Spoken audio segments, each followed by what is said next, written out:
Hey everyone, welcome to a brand new video. This is Capybara, and I'm here to show you guys day 3 of my TwitchCon 2023 footage. Day 3 was the final day, Sunday, of TwitchCon 2023. I think, for me, day 3, it was definitely without a doubt the chillest day, where, you know, it wasn't super chaotic, not a lot of stuff was happening, which was a good thing. But at the same time, I think that it was a day that, you know, unfortunately, I did not really get to do everything that I wanted to do on Sunday. You know, looking back now, I would say that I did my absolute best to kind of prioritize the activities that I wanted to do before I left TwitchCon entirely, but there were quite a few things that happened on Sunday which I missed out on. You know, for example, different panels. I know that there was, you know, at least one content creator that I wanted to meet that I did not get the chance to on Sunday because of how, you know, my schedule worked out and the things that I chose to prioritize. But in any case, I'm going to keep this intro short, and I'm just going to say I really do hope you guys enjoy the footage that you're about to see. Again, very amateur, very low quality. I do apologize for that.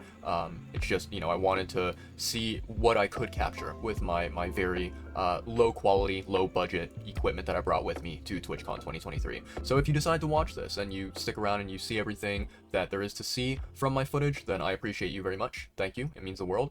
And yeah, I'll see you guys after the video whenever I do sort of a post-footage conclusion, you know, rundown of what happened on day 3 and overall my TwitchCon experience as a whole. Yeah, that'll be it. All right, thanks guys. Peace. Bye.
TwitchCon, get up and get loud! It's time for the final day of Twitch Rivals action here from Las Vegas. We've got the biggest streamers in the house ready to compete in every form of inflatable activity you could possibly imagine and some video games. It's going to be incredible.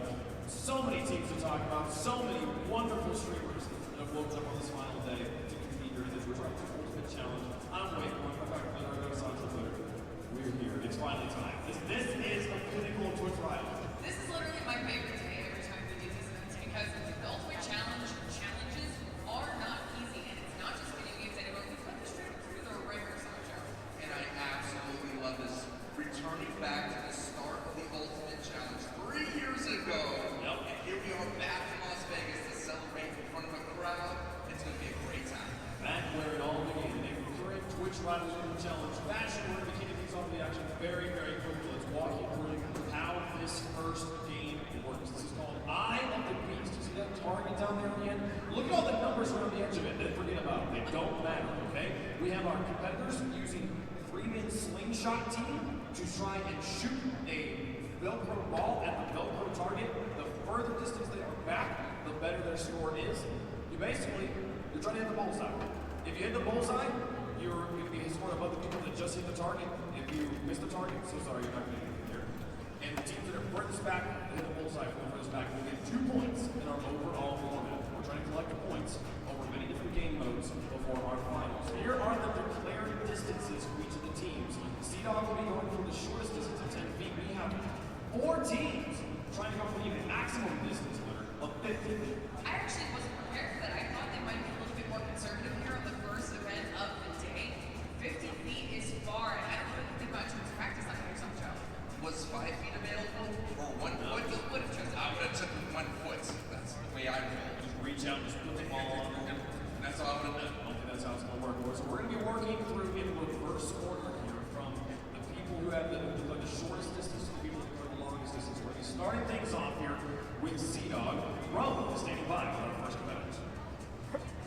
Thank you very much, Wade. And yes, I do got Sea-Dog here, right here now for the first game of the day. Let's get some hype in the crowd. That's what I'm talking about. All right, Sea-Dog, you handpicked your squad, so why don't you break down your team for me? Yeah, ready to go fire up. It's going to be amazing in some of these changes. We have Pete Premier 2, who is just vibes. Physical exercise, maybe not a strong suit, but we'll get there. Demon Dice Karen, also ramp. I hope there's a ramp contest. I don't think there is. However, we went for the shortest distance here. I think we would set our expectations modestly. You know, that's pretty far away. How far away is it? 50. Okay, I'm counting. This is like a nice distance. I think I can get this. We can do it. Oh yeah, it's looking good. I'm liking the confidence coming out of the squad. Now it's time to get this thing underway. Let's send it on back away. Okay, our team is going to get prepared. 2 people will man the slingshot, 1 will pull, and I believe the 4th will be the German. I love it. This is what it's all about. This is what the ultimate challenge is. Getting these gamers out of their comfort zone into something I've never included. Have you ever done this before? That's not what you said during rehearsal, Sancho. You said you were an expert with the slingshot. Here we go. Oh, yeah, first shot. And feet. Oh! That's a hit. That is a hit. It counts, it's on the target.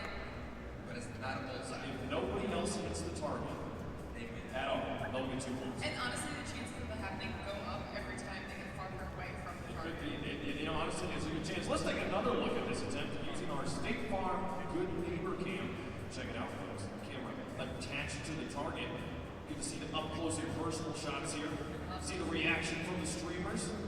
All thanks to State Farm. We appreciate them. State Farm's Good Neighbor Cam will be bringing you closer than ever to your favorite streamers throughout today's Ultimate Challenge. We've got to go here on our first challenge. That was just attempt number 1. And they looked at the quality of the shot. I mean, like I would have said, 1 foot, boom, bullseye. Just put it on the target.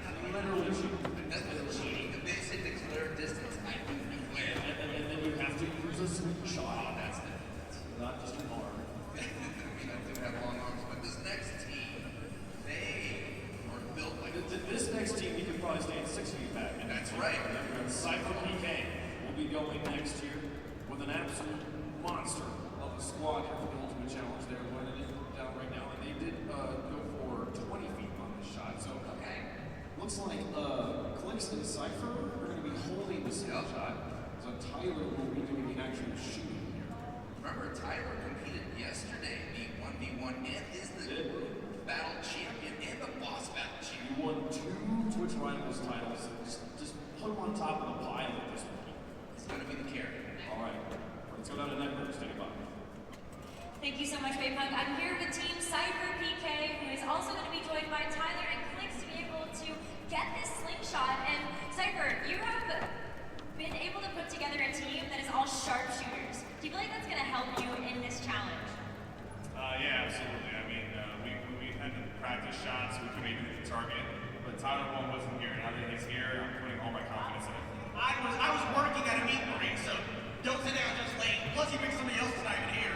So who even did that? My teammates are bailing on me, Tyler's late, the chemistry is off. Dude, stop calling me late. He was late.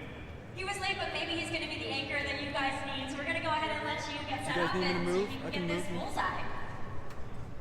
Yep, we'll try this time. Those 3 streamers right there. We'll see if they can do it. I think this is Tyler's first attempt. Remember, by the way, Cypher made it all the way to the finals last year. This is a runner-up from last year's Runner-up alongside with the Legend TV. We have the team here. Tyler's just going straight for it.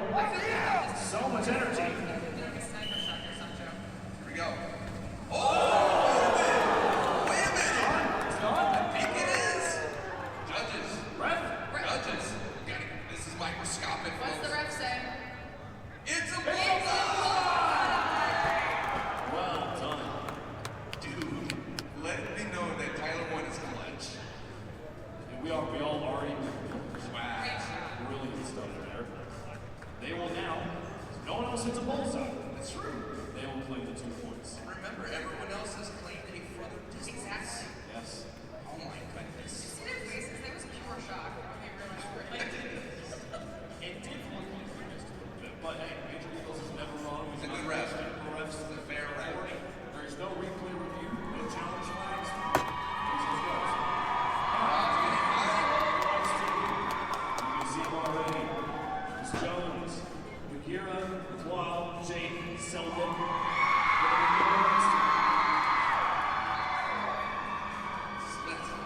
Yeah, and we are here right now with Bagheera. The crowd is going crazy for you. How you love it? Hey, they're going crazy for the whole squad out here. How are you feeling heading into this first game? very tired. I can't wait. I'm very happy. Crazy international team. Gonna be a good time, man. They are not stopping. They love you guys. Well, good luck to you. Let's get this thing started. Back to Wade. This team has declared a distance of 38 feet, 18 feet further Very specific. than Tyler 1 spin in Cypher PK squad. They're nearly double the distance. And they have the power of the crowd right behind them. Dude. They have all the people in Vegas making some noise. It's good for energy. It It's is. good for accuracy. It doesn't matter. I think it actually really does. It doesn't matter. You feed off that energy, baby. Here we go. Okay. This one's gonna be tough, okay? Like you said, much farther away. Do they have? I did the bullseye.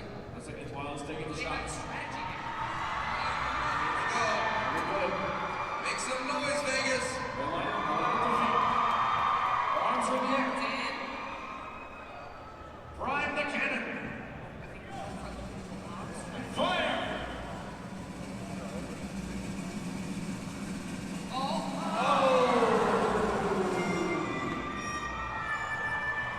Give it up for the Vegas. No matter what, make some noise.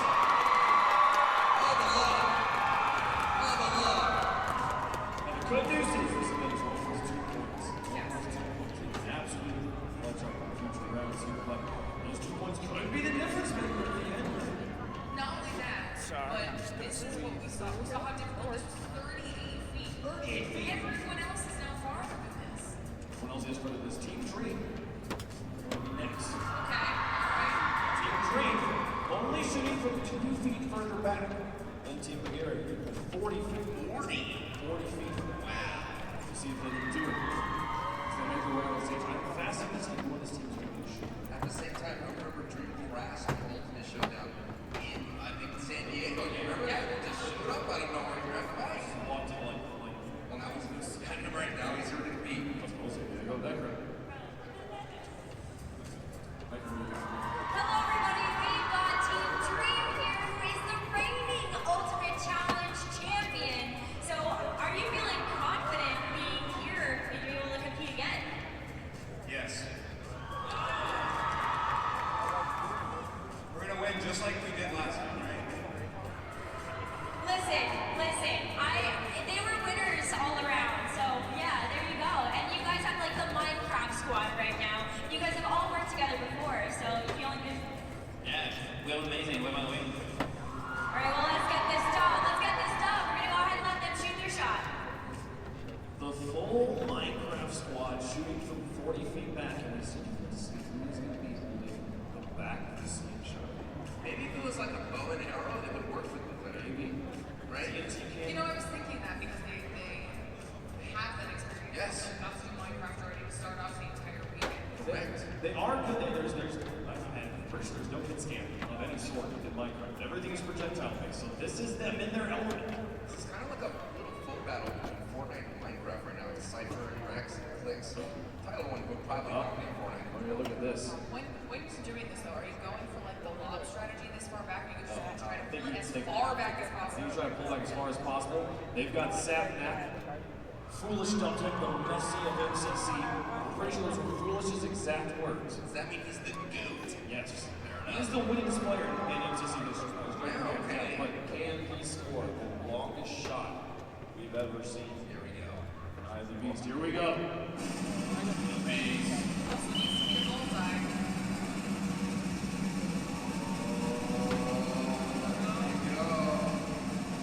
Lining it up.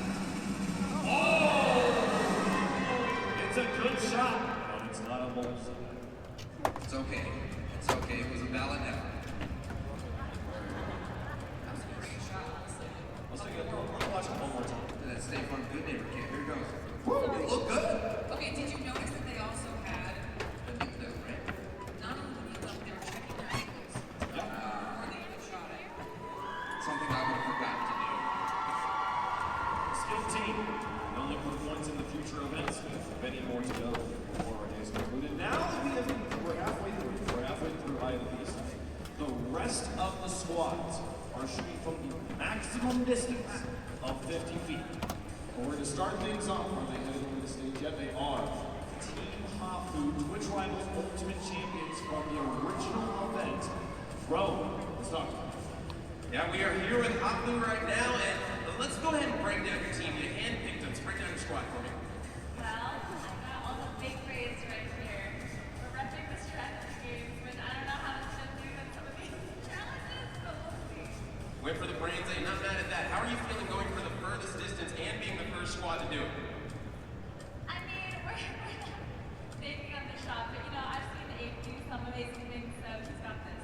There we go. The pressure's on, Abe. All right, let's send it back to Wade to get this thing started. Okay, it sounds like Abe is doing the shooting.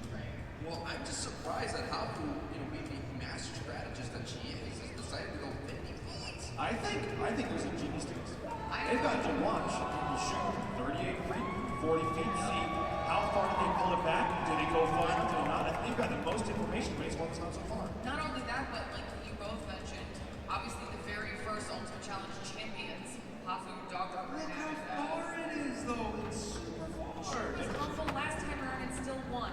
Well, are you touting Hafu right now, Mr. Never to be down in last that situation? No, never doubt Hafu. That's what I learned. And maybe I will be learning this lesson again.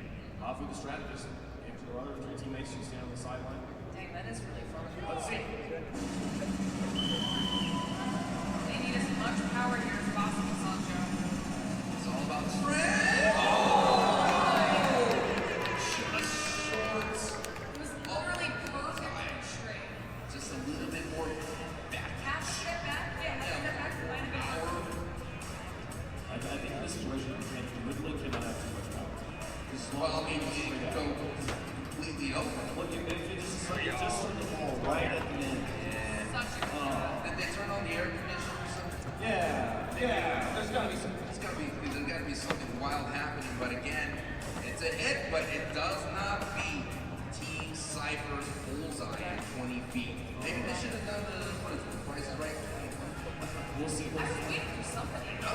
It's time for the next squad, many of them making a Twitch Rivals debut. Big Cheese in the house with Marvel, Whiskey, and Anthony. They're going to be on next from 50 feet. Look at that, geez, you got a ton of fans here, so how excited are you to be able to play in front of them? Let's just say it's nothing like being in front of a whole crowd, giving them the best, and showing them that you are here for a reason. So let's have some fun and let's hit the bullseye from 50 feet. That is a long distance. Why'd you pick that one? Because you gotta show people you gotta go the distance. I found my way like Hercules, so let's go ahead and do it. All right, let's go, let's go. All right. Who is going to be doing the shooting?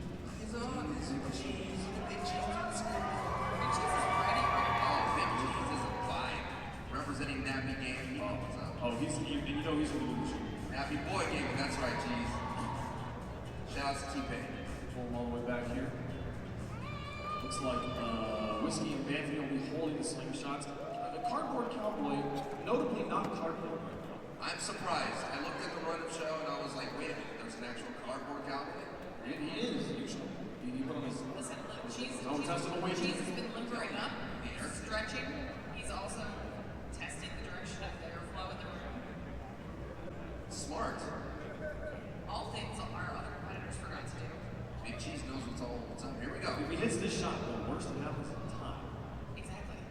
Here we go.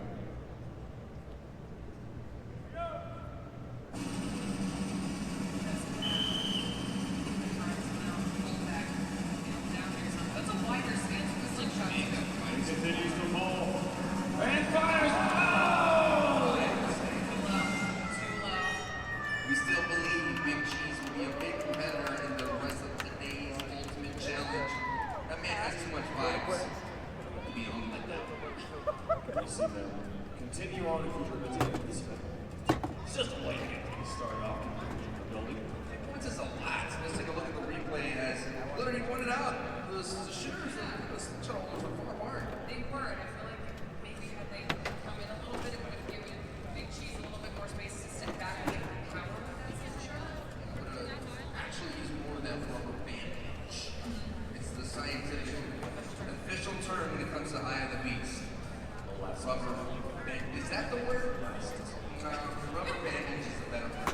Listen, I'm a professional man. You gotta listen here. Folks, it's time to meet our next team event shooting 50 feet, the reigning defending champions of Twitch Rivals Ultimate Challenge San Diego. It's Average Jonas! Yeah, Average Jonas here ready to kick things off, and your squad's a little bit different than the rest. Why don't you break it down for me? We are basically the two power couples of Twitch. So, Hey, listen, power couples out here gonna try to make it work. So you got the furthest distance. How are you feeling about this? There's a lot of trust involved in this one. well, I feel like this is one of those go big or go home situations. You just go for the max and you see how it goes. Hey, gotta go for broke. Why not go big or go home? It's Twitch Rivals Ultimate Challenge. Let's send it back to Wave. You know what they say, Wave. Couples who slingshot together stay together. I think they do see that. They do say that. It's all about the sling. Well, we're gonna see.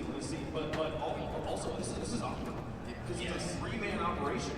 True. Which person in this dynamic duo, They're gonna give it to Jonas, the champion. well, who's saying that? Autumn is a skilled shooter as well. Yes. I would have either taken Autumn or Jonas here. I was kind of hoping it's gonna drop this Garrett since his job is, but No, Garrett is he's the foundation.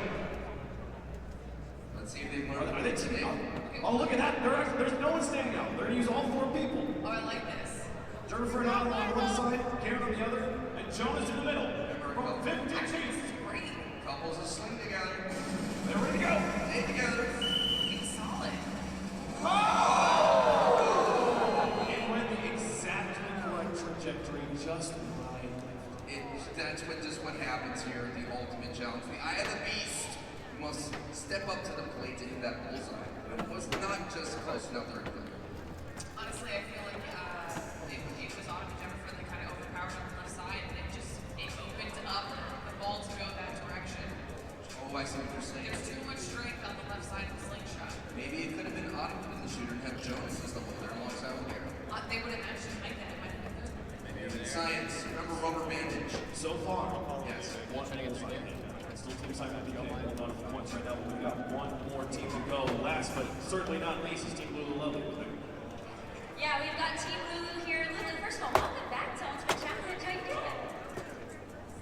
I'm struggling a little bit today, I'm not gonna lie.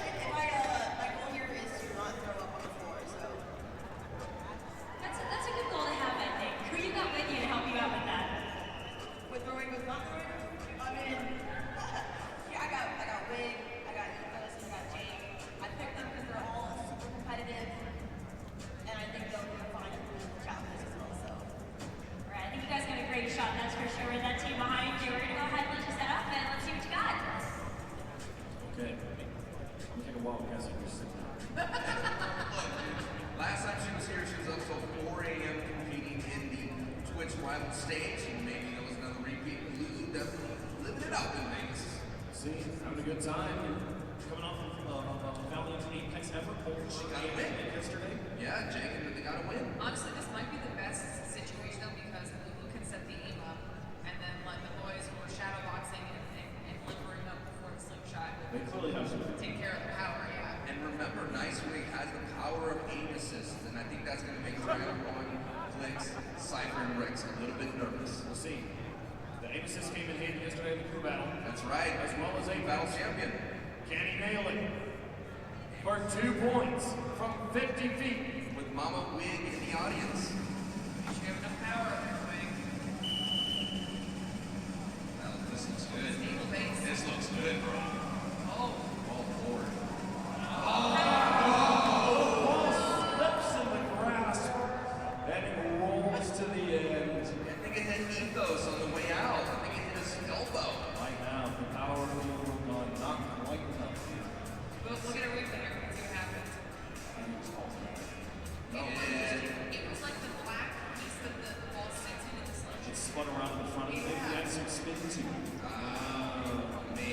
honestly, I'm amazed that so many of them shots went so well, given that that would happen the whole time. This does mean, though, that Team Cypher PK with Clicks and Tyler one and Rex there will be taking on 2 points from Eye of the Beast. So we have an early lead. I mean, we talked about this before Sancho wanted the team to go on the mission to guarantee the bullseye. That's exactly what Team Cypher did. It puts a lot of pressure on the rest of the field. You think that you're going to go for that show and get that big target with 50 feet, but as you can see, the only one that was able to do it was Hamdu, who was just a little bit short, a little bit more power, and got that bullseye on the side of the can of boys. And that's very valuable. You don't think they're valuable, but 2 points is very valuable in this competition. It could be the difference between the finals or not. Folks, we're taking a quick break. When we come back, the challenge continues live. Las Vegas.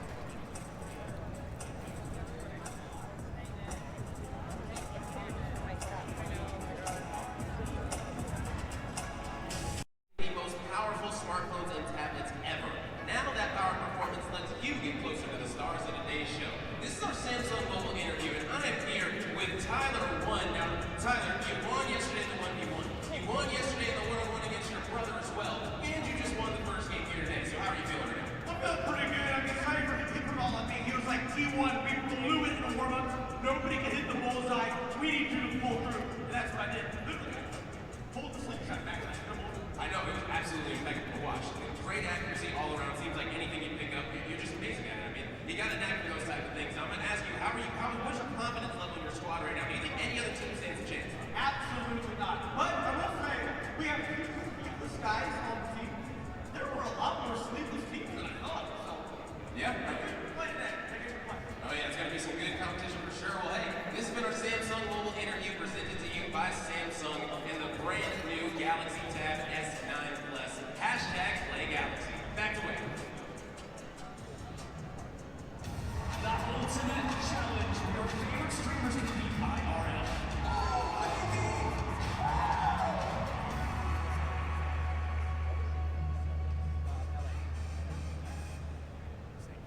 The ultimate challenge live phase continues here. We've got challenge one down here today. We've got you're welcome back. We've got some fun. The taste. Already yesterday was nuts.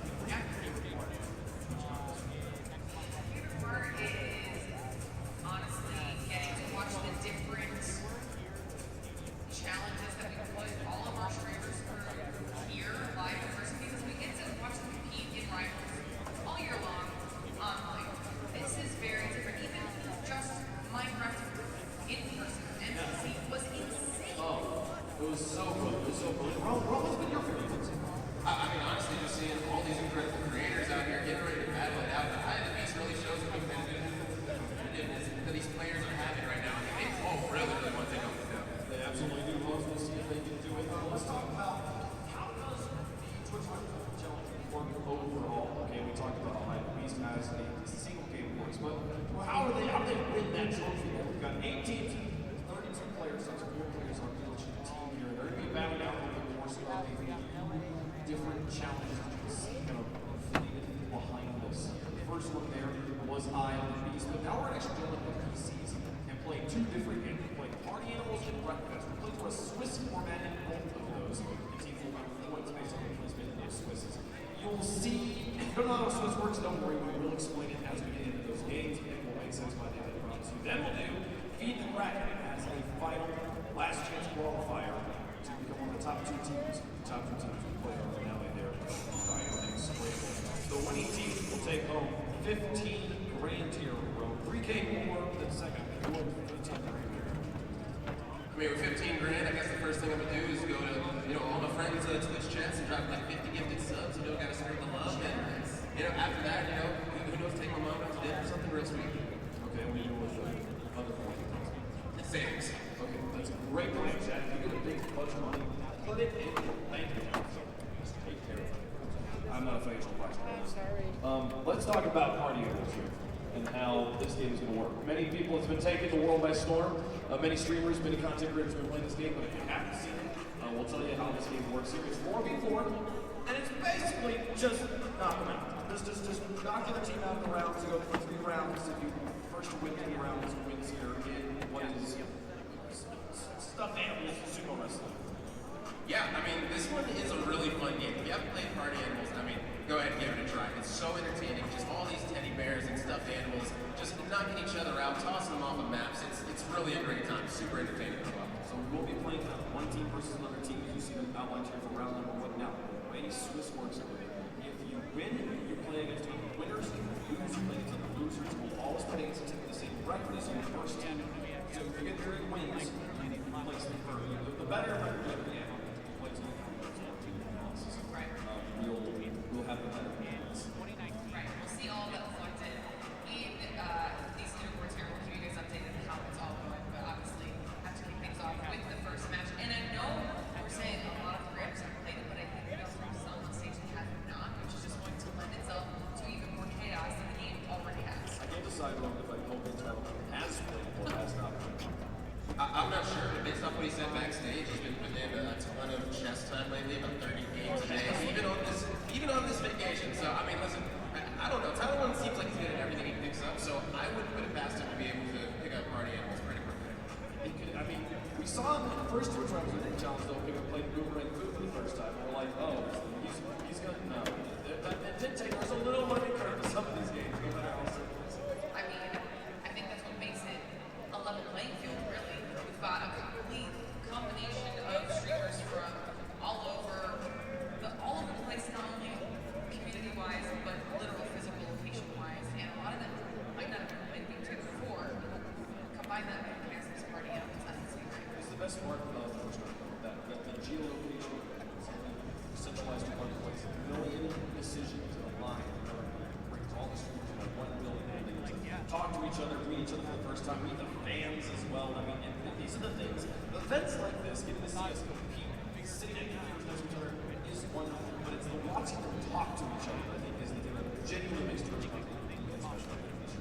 Yeah, I mean, the back and forth that we're getting between the players all weekend long has been absolutely hilarious. I mean, yesterday Tyler 1 and E-Rob, they were just going at it all day long, and it seems like it's not going to be stopping. A lot of these teams are already talking trash behind the scenes to each other. Hopefully we'll get some of that on the mic pretty soon, but I don't know, man. It's going to be a good day. We'll see if they can, folks. We're going to be getting into round number 1. The first game's ready to go here. It's going to be silly. It's going to be hilarious. There's weapons involved. There's just pick your poison here with animals. And I'm excited to see. I don't want to be following really well these teams that are off the bat. I was busy explaining Swiss one. This team they were playing against. So Fudge can tell me what it wasn't right. They're playing against... Oh my goodness. Sancho just teasing me. I heard him say they're playing. I was ready for that. They're playing Dream! Dream! We got Lulu Lovely versus Dream round 1. Excited to see how far they go. They're getting ready. They're locked into place. They're most party animal.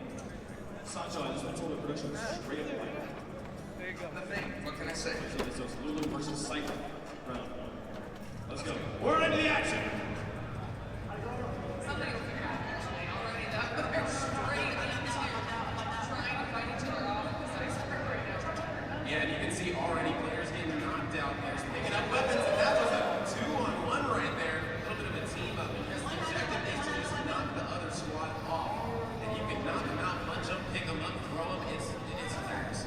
They literally no rules really. Come out. Got those items out there. They just try to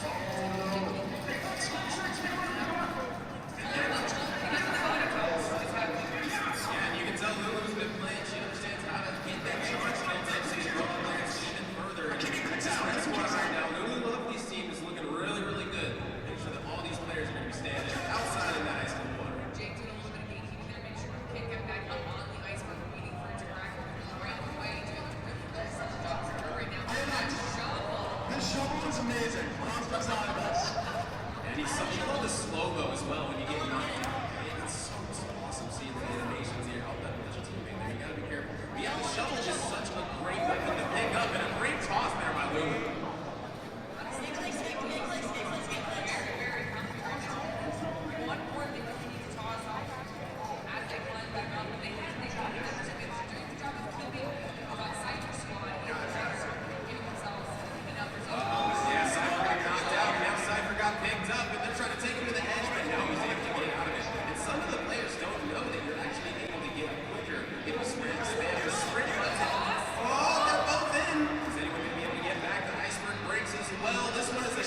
you got to get 3-round wins in order to secure the victory. So this squad right here, Lulu Lovely, they're looking good. Going to try to keep that momentum going and keep that momentum with the fist going as well.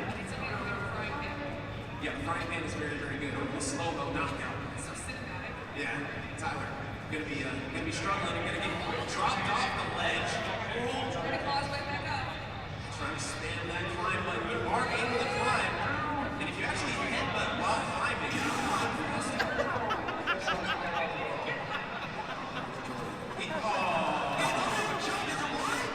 Tyler won. Frozen. My guys. Oh, and that's going to be a big swing, going to be coming in and clean inside for BK's clock. Sorry, I'm trying to go to the pin. Running. Split. Flying right now. Yeah, right now this is absolutely comical. Look, I still look good, but doing the right job. You gotta get the leg. Straight up 22 right now. Oh, we got tased. Is that a taser? Look out! Oh yeah, the taser. Oh, no, electricity's fast with the bodies. Taser's such a great weapon, but you need to be able to pick those players up and toss them out. And what a knockout! Right into Lulu Lovely's face.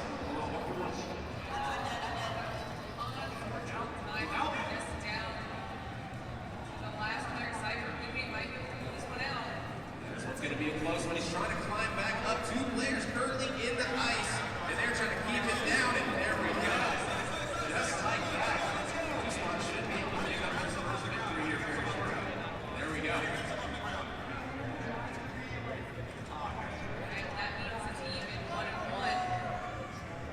This one might be going the distance, and you can see that lollipop over there. That is definitely going to be the strongest weapon on this map. So if you're able to pick up that red lollipop that Lulu Lovely currently has, you can knock players all the way across the ice with it. They've already got multiple members of Section Casey in the water, and they're all watching to keep them off the iceberg.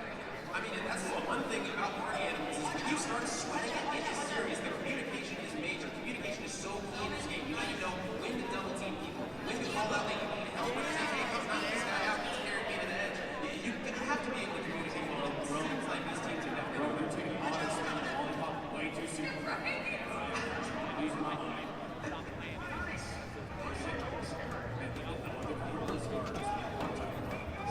Otters are looking very interesting right now. This lollipop, like you said, are a Lulu. Use this lollipop with your unfailing precision. Yeah, and they're all going to be up for this one as well. So you're in the victory with all 4 players. That's pretty impressive. So who knows? Maybe they're figuring things out. It means that Lulu's team only needs 1 more round to get this win. This one could be going down to the wire. Cypher squad trying to make it go the distance, and Cypher back in the fight yet again. Yeah. And the headbutts are coming in now. Players are starting to figure out the controls. I got it. Yeah, I got it. Oh no, team wins! I love the way the Otters split. Honestly, though, they're doing a good job in here. Lulu's team gets some following it up, so they're not having the knockout body get thrown off the iceberg now. Everyone's having everyone's back. Oh no! You want to see another slow knockout. Gonna be on Tyler 1. Tyler, you gotta fight your way up, and he's able to. Oh, the crossbow! Gotta be taking him down. About to be a triple. Oh, come back. And right now the Otters are definitely getting competitive. Early knockout with the swimming ability. They need to get right on back on the iceberg here soon.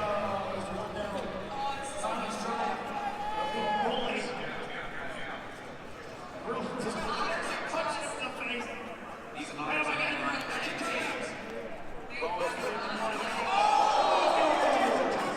The big knockout on the Jacob Bay. Alright, it's fine. He's in the water. Might be able to hold the fight and let the Cypher's team down. The head. And that's a headbutt knockout coming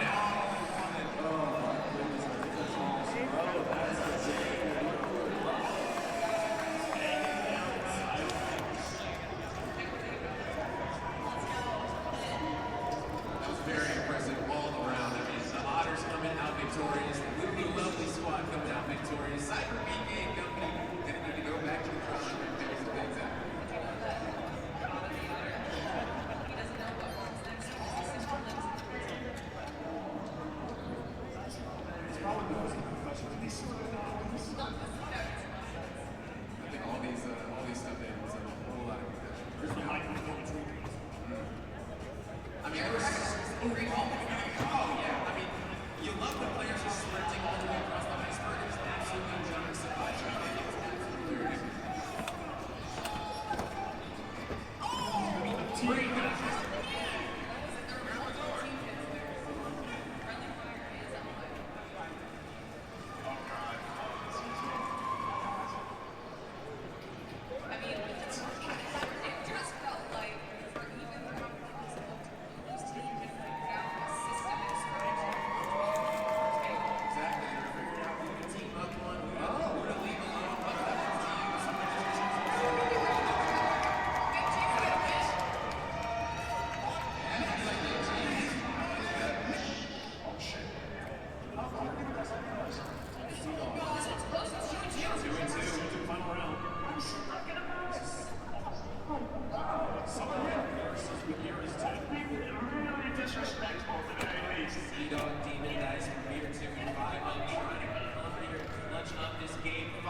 Experienced with this game, the team came together, everyone was just going crazy. Again. So had you played this before? One time. He's never played this before. No? So what was your experience with this? How'd you figure it out so fast? This is easy when you're a natural gamer. I've been playing for 40 years. A bunch of apes against ducks? Come on. Yeah, you win that like 10 times out of 10, isn't that right?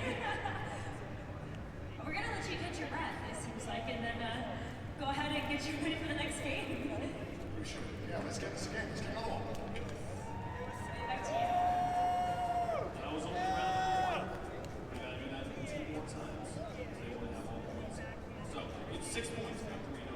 4 points if you go 2 and 1. 2 points if you go 1 and 2. You go 0 and 3. No points for you. No points for you.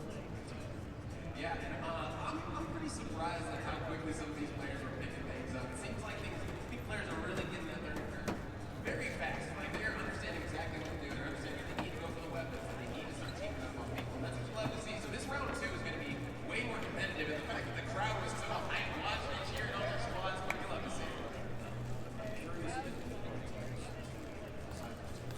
Chooses to make the tank switch off.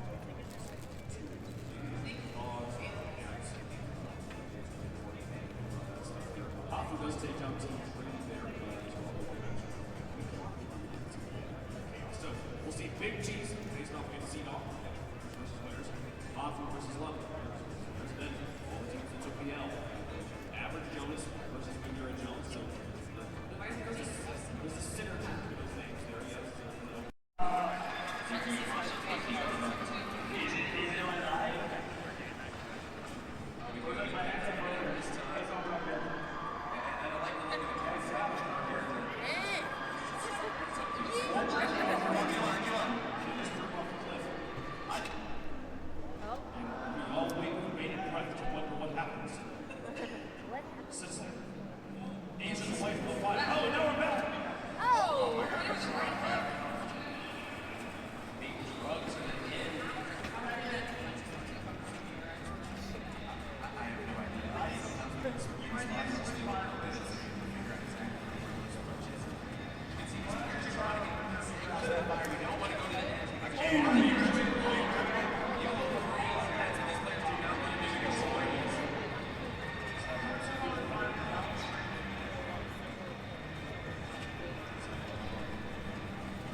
in because it's something wild. But that's okay. It's like Gretchen's on the points. If you want to go My over, stream is it's Team Back Hero with Iqbal, Jada, and so. all right, who we got? I've got Cypher right here, part of the winning team for that round, and you guys had a tough round too, so that was a really big clutch for you guys. Yeah, honestly, we were pretty demotivated after our first loss, and then going into that game 5 against a really good team. Honestly, once Tyler 1 figured out the controls and he wasn't an anchor anymore, it just became a lot easier. So it's good to get Tyler once fault. No, I mean, he got a bullseye earlier, so he was allowed to throw the first match, but he picked it up anyways. Yeah, you guys have a full squad of gamers right here, and so yeah, your confidence must be through the roof for this next round. Absolutely. We're going all the way to the finals, believe it. I best believe it. We're gonna go ahead and throw over to Sancho, then to talk to Dream. Dream, it was so close, man. How do you feel out there? What's going on out there in the world? I suck. I don't know how to play the game. I just get frozen. I don't know how it works. To be fair, I suck at it too. This game is very, very complicated for how cute it is. So what's your strategy going forward? I mean, you're down to going into the next couple matches. We decided we want to try and win now, so that's kind of our strategy going forward. Spam jumping it up, and it looks like Simon gets it. Trying to clutch up the 1v1. Shadoon will be looking to come in for the angle, but he gets it.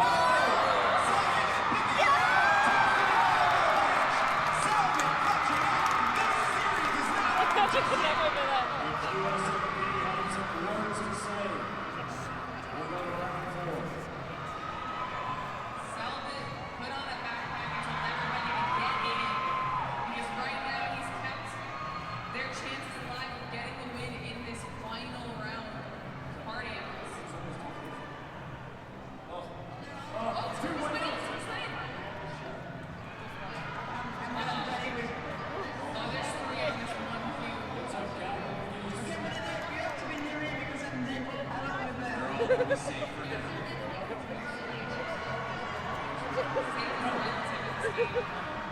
Safe is good. Spaghetti trying to fend off 2. Right down. She gets tossed away. Down to 3v1.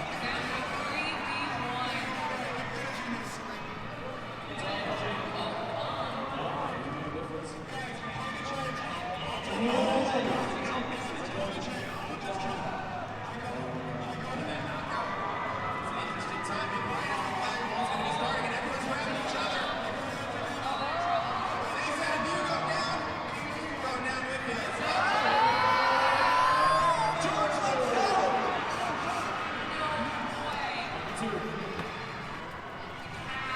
Jaden needs to clutch this one up if she doesn't want this series to end.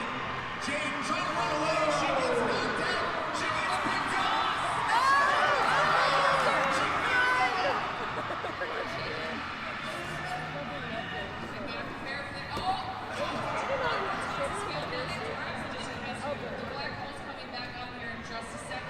Team QSM.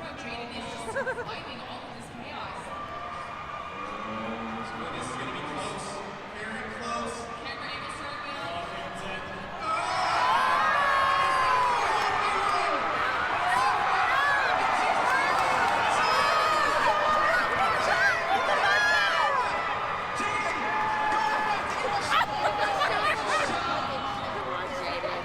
Doing a little happy dance right now. 1v1.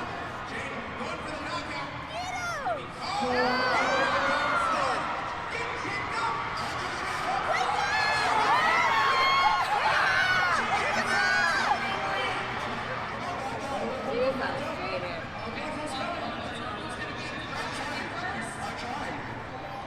They're both holding hands.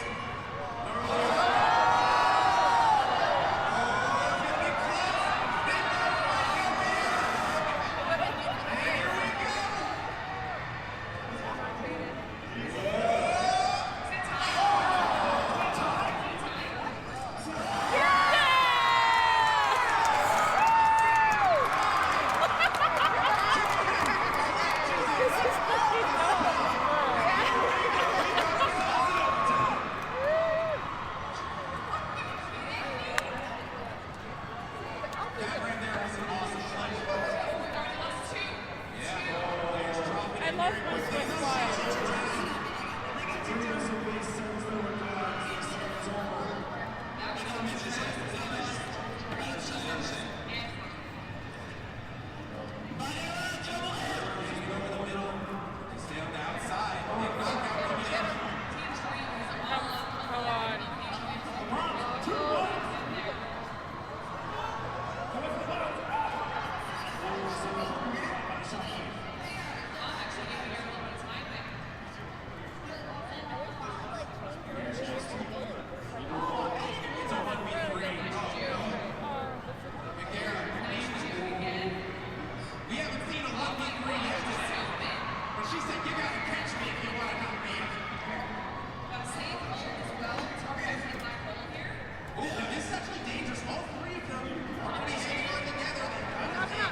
we are all surprised by this result.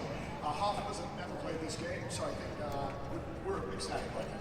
Yeah, you were saying that before, but is this a game you think you could play again? I guess I have to now. I have no choice. That was so much fun. You're kind of a champion. I mean, this game in particular too. Like the physics is kind of funny. Did that throw you guys off at all? Yeah, and initially you're like, wait, the punch does what? And you just kind of like, sure, nothing happens, but we managed to do it. That is amazing. You guys are in such a good position right now, so we're gonna let you celebrate for the team and get ready for the next game. Wake up, back to you. Yeah, so that was like a slingshot. Craziness. It was like two people on the side and then I put. We've got so many That's how my teams, so much. battery died. That was on 100% when I left the house. Sancho, are you ready? Which doesn't make any Yes, fucking I sense. am ready, and unfortunately, The crowd. And you think it's getting the most hype. Who can get the most hype for Sancho West, everybody? All right. Let's see. Let's see. Right? Wow, you're pretty hype. Come here. Give her a round of applause, everybody. Got to see Pete. He ran off to the restroom. I didn't want to bother him, so yeah. I just wanted to capture some background footage, you know. I don't know where Connor is. He is probably in the bathroom, I think. Here is your shirt. Yeah, I don't see Connor. He's probably still in the bathroom. But I just wanted to wave at Pete, say hello. I know it was kind of lame, kind of cringe, but oh well. All day long. Let me go back to my seat. Let's play a game. Let's play a game. All right. Hi. Can you answer this question? What year was Twitch founded? Wait, is it driving? Oh, get the French onto this. The French love the driving games. No, they do. 2006. My hero literally competed in Formula 4. Oh, I'm sorry, it was 2010. Oh no. Give her a round of applause anyway, everybody. You're still going home with the prize. We're gonna get you something. Don't worry, just for participating. As always in the Twitch Prowess Arena, the rule is we're gonna count down together, okay? Can we do that? All right, when we hit 0, we make some noise. Okay. 10, 9, 8, 7, 6, 5. As well as our competitors who were in the original Twitch Rivalry Challenge in Vegas. Lulu Lovely, Hot Food Dog, all I know got to play in the breakfast mode we had there. Tyler One was at the event before the breakfast. So we'll see if he's able to pick it up. I mean, he's undefeated so far in the weekend. He was able to win the 1v1 showdown, won the 1v1 against his brother. As long as we don't count extreme measures versus poke balls too. So he did lose with the poke, but he got his revenge. He got his revenge. The salty art of that. You watch the team so far. Was it pretty surprised you in the first 2 rounds? I feel like some of the biggest surprises was just like, of course, Seahawks team is having so much dominance, but I think also when you have to take a look at some of those clutch moments that we saw with the Guardian, I feel like that was just really exciting. Mark's like, tell them about me. Tell me about me. It drives better if you like the color. Absolutely. I mean, any 40K fans up there, you know, red cars go faster, so we'll see if nice one does. Well, it might be because color shift here. I think it's really lavender pink. So fast. Did you know that yellow cars are the most likely to get pulled over and stolen? I've heard stuff like that, and then there's those that are the exact opposite. So I don't know who would do it. The internet is blind. Maybe it's I believe the internet, which is either good or a bad thing. people that don't lie. That's Exactly. I've never. It's really true. There all our competitors are. There you go. Get strapped in their cars, put on their safety gear. I think Cypher PK's team is going to be really good at this. Think so? Yeah, even though they're FPS players, I feel like they're going to be really good at this for some reason. You know, I mean, so I'm never going to count out any of the Minecraft teams. Okay, over TwitchCon Europe, there was Team Dream, I think it might have been up against Worst the track in Wreckfest, got beat by a team of Minecrafters. I mean, it's one of the most adaptable, like, universal skill sets. If you're good at Minecraft, you're good at every game it seems like. So there's two teams I'm keeping an eye on here, like we do in Dream. I will say, to your earlier point, is a squad that I'm definitely surprised with is Lulu's squad. I mean, especially how they performed. They finished 2-1 in Party Animals. A nice way to never played in Lulu's. She's not feeling the best. Too much of a late night last night. But hey, I mean, it was pretty fun last night. Twitch came together. They always had a great good here, so can't really blame them for that one. But I was just surprised at how they were taking the floor in Party Animals. So heading into Wreckfest, I think they really let me turn some heads against it. I mean, if there's anything that you're recovering from a spicy night out, the longer the day goes on, the more in shape she's going to be, I feel like. So we'll see how things go. Can they bounce back with that same energy? Let's get to our first matchup here. It's going to be Team Cypher versus Team Honcho. Again, first car to cross the finish line wins it for Team. First cars does not matter. And Red is literally on right now. This guy's toast in first, but I don't even know what I was going on. That's going to be me. And you're right here. This guy's toast up.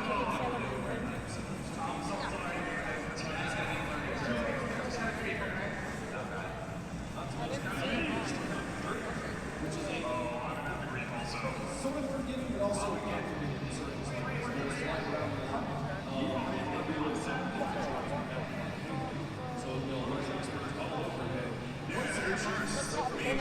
just reckless.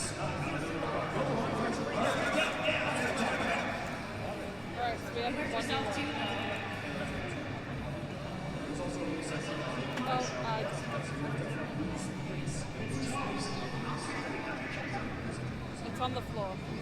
It's here. This guy's still in the lead though. It's a sizable the fact that he started the game so pretty impressive. Right behind him. Oh, no.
He's got these Fortnite shakes.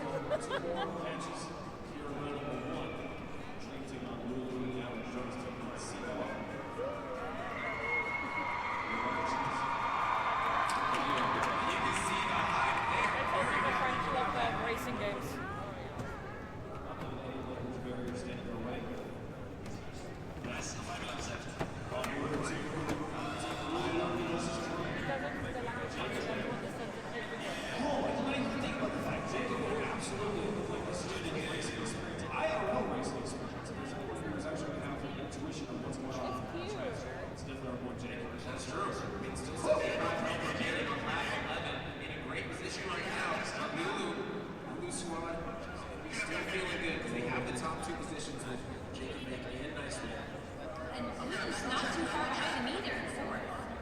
I don't think that you guys can, hear what's going on right now, and I don't even know if you guys can hear what I'm saying to you right at this moment, but I'll try and explain it a little bit if possible. So right now, Rain with Connor, with Pete, and with Five, the team of content creators that are going to be participating, they are currently experiencing a sort of technical difficulty problem, and it's sort of stopping them from currently participating in the competition. So they're trying to get that sorted right now, but yeah, they're you know, I guess their competition against other players, other teams has not yet started. So we're kind of just waiting until they get things fixed, you know?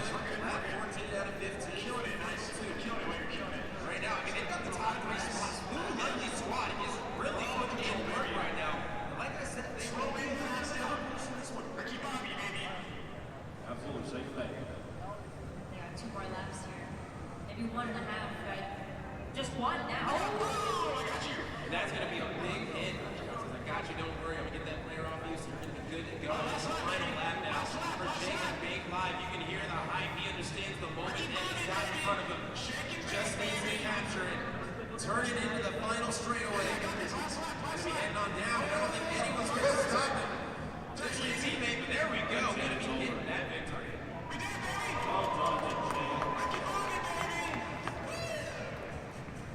Not strange dirt racing muscle cars, but it's good. Translates it right by. Well, it's riding a car, actually. Tandem bikes. So, round 1 here.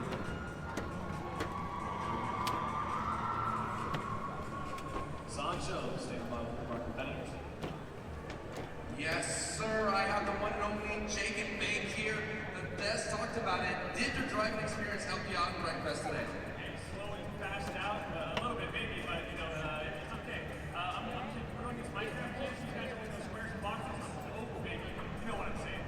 It's all about that shake and bake vibe as well. Tell me about the vibes of your squad. I mean, I feel like you guys are gelling really well. Yeah, no, we got a great squad. Super competitive, we work together and all sorts. So honestly, we're vibing really well right now.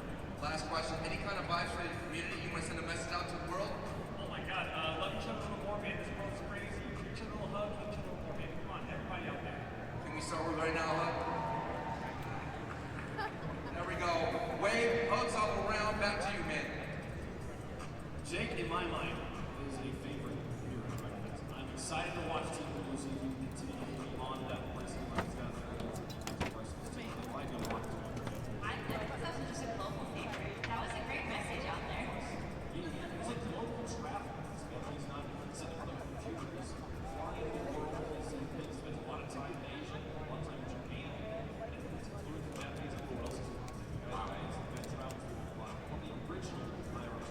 So impressive. And you know what's awesome about this squad right here is that they even said, like, you know, they're figuring this thing out slowly but surely, and they're picking up the victories. And after such a strong game 1 performance, I mean, they might just be the favorite to go 3-0 in Right Crest. I mean, that was impressive. I think they Seems like Pete and his team are going to be restarting their match pretty soon here.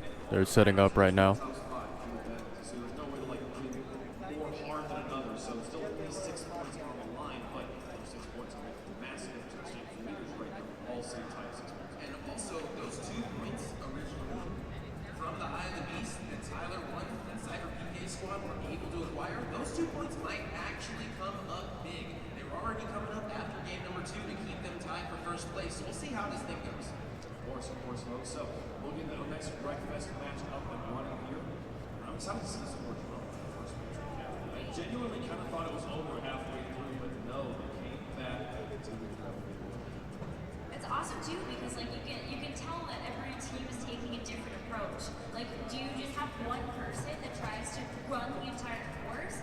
Maybe you do play the Tyler strategy and you just stay behind and try to wreck as many cars as possible and just get in their way. So it's really exciting to see how they want to take this next round. I think it is one of those like as the thing as the game evolves, you see what the other team is doing, you do adapt. I think if another team is running 1 racer, 3 blockers, you probably the 4 racer team is not going to be able to win the blocker. They're going to need to put some teams guys right. Just try to get in the way, find the junctions, especially those cross paths, right? If you're going to get in the way there, just hang out that space.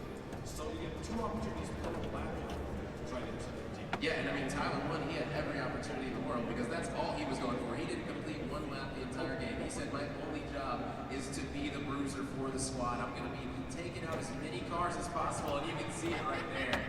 He is a truck taking over the map. Doesn't need to complete a lap whatsoever to be an impact for the squad.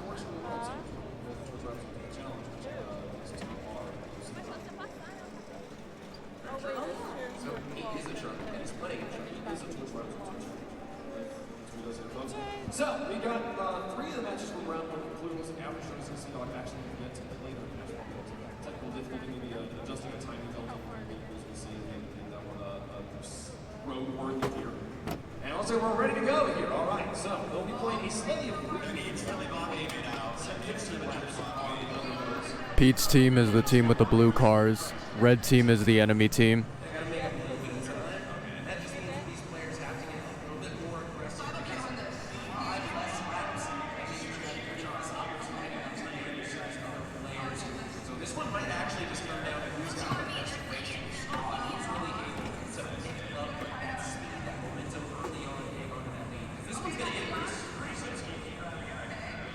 Garrett's accelerating nicely. Runs into turbo for a Sonata. Not the choice.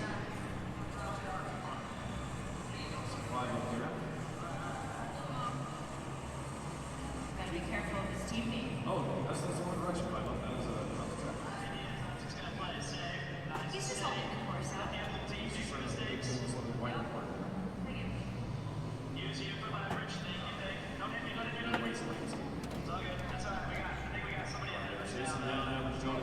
Pete's currently fighting for first place. He's getting close. Pete's on the big screen. Let's fucking go.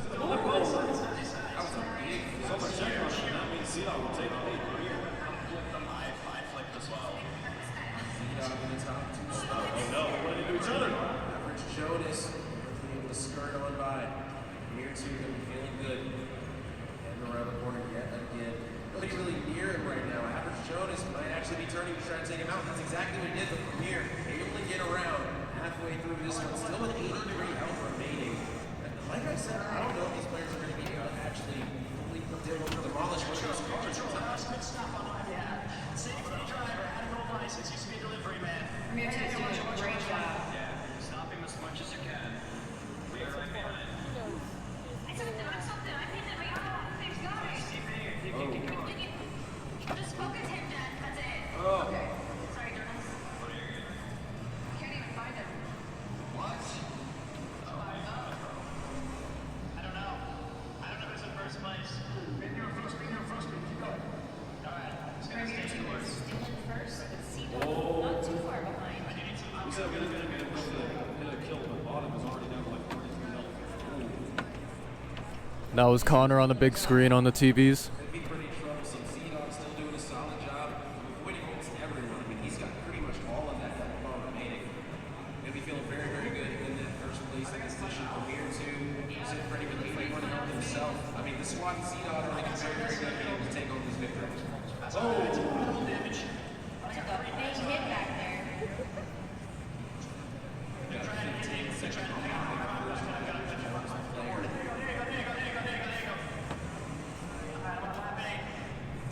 About to be lap 9. Pete's back on the big screen. Let's fucking go. Connor's on the big screen now.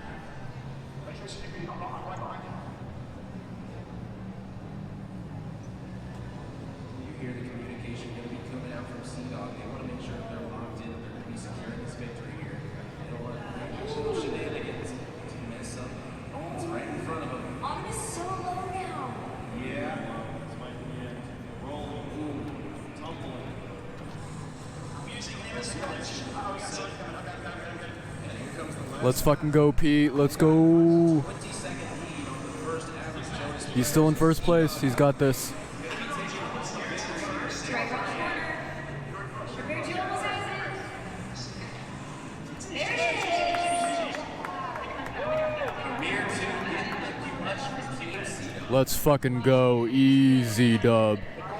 Pete and his team won. Games are easy, they say. Fucking awesome. Coming off of their 3-0 victory in Party Animals, go 1-0 in Rugfest. They have yet to lose behind the keyboard. That's actually wild. That's actually so wild. Because they were saying, like, they didn't have much party animals experience. That's Easy W. like this. That's how seriously we take the Twitch Rivals into a challenge, right? Maybe they You're right. Rugfest as well. I mean, given the lines that would take on that track, I don't think they'd ever been on that track before because they'd never seen it once in their life. And it's just something eerie. But they do make some victory there, so we'll be getting set for round number number 2 blue teams. We're going to take a quick break. When we come back, round 2 of breakfast.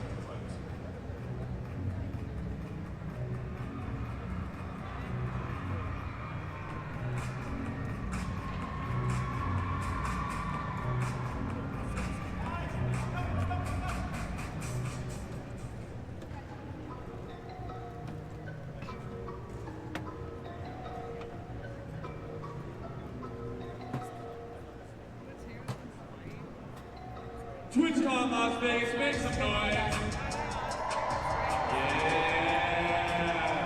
So I just want to take a moment to thank all of our staff, all of our crew, all the creators, and you, the best audience in all of TwitchCon, for being here.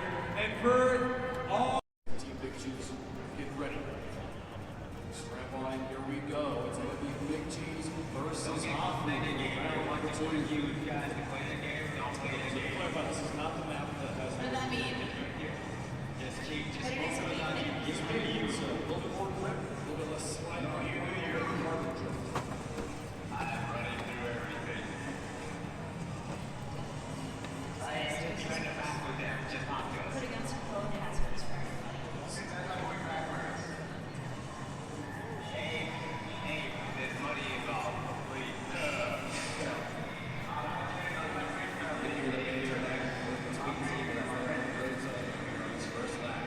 This one's only going to be 8 laps because the track is going to be much larger this time. Pete's team is starting right now. I mean, that was a great turn. You saw him slow down, was able to make sure he didn't drift off of the track, able to stay on. Solid thing's going to be coming out right now. Dog feeling good. First place. Whiskey has won. He'll be in second place now. They need to get that dog out the second lap, I think. Oh, look at that too. Big cheese. So really getting back in the mix of things. This guy's toast is still playing with these road hazards, trying to set them loose. You gotta take that turn soft.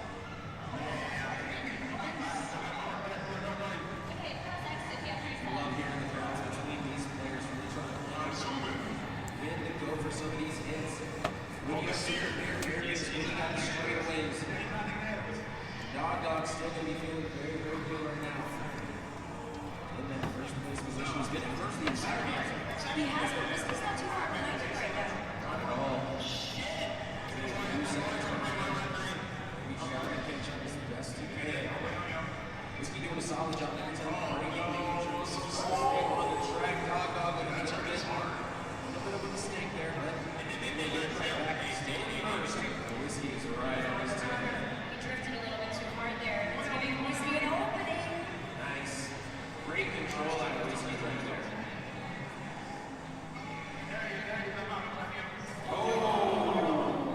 That's gotta hurt. Goes right into the barrier. He was on Dog's heels, but Dog was going to extend the advantage. He was able to reach the start of this game, and now that we're halfway through, we've got 4 out of 8. The question is going to be this start that we asked. Is anyone going to be able to catch up to Dog? Is Whiskey going to be able to do it and get this come from behind victory? Look at that. Paco's not too far away from Whiskey either. So nice setup here where maybe you can see Haku go in and try to keep Whiskey a little busy. I mean, this guy's toast. He understands that I'm not in the top 4. Whiskey is trying to catch up to Dog, and I just try to hinder his speed as best I can. I'm just trying to get some of these big hits. That's all they're going to do to make sure the Dog secures that first place finish for their team. This guy's toast, another big hit. Yeah, this guy's toast, he's just going for all the damage. I think he's actually damaging himself more than anyone else at this point in time. The Dog, maybe on lap 5 right now is Jesus trying to get close. Already down to 285 health. Big cheese. Some big damage coming out. Seems like they're not doing so hot on this round, but hopefully they'll pick up their game. Lap 6. He's looking to extend this lead even further.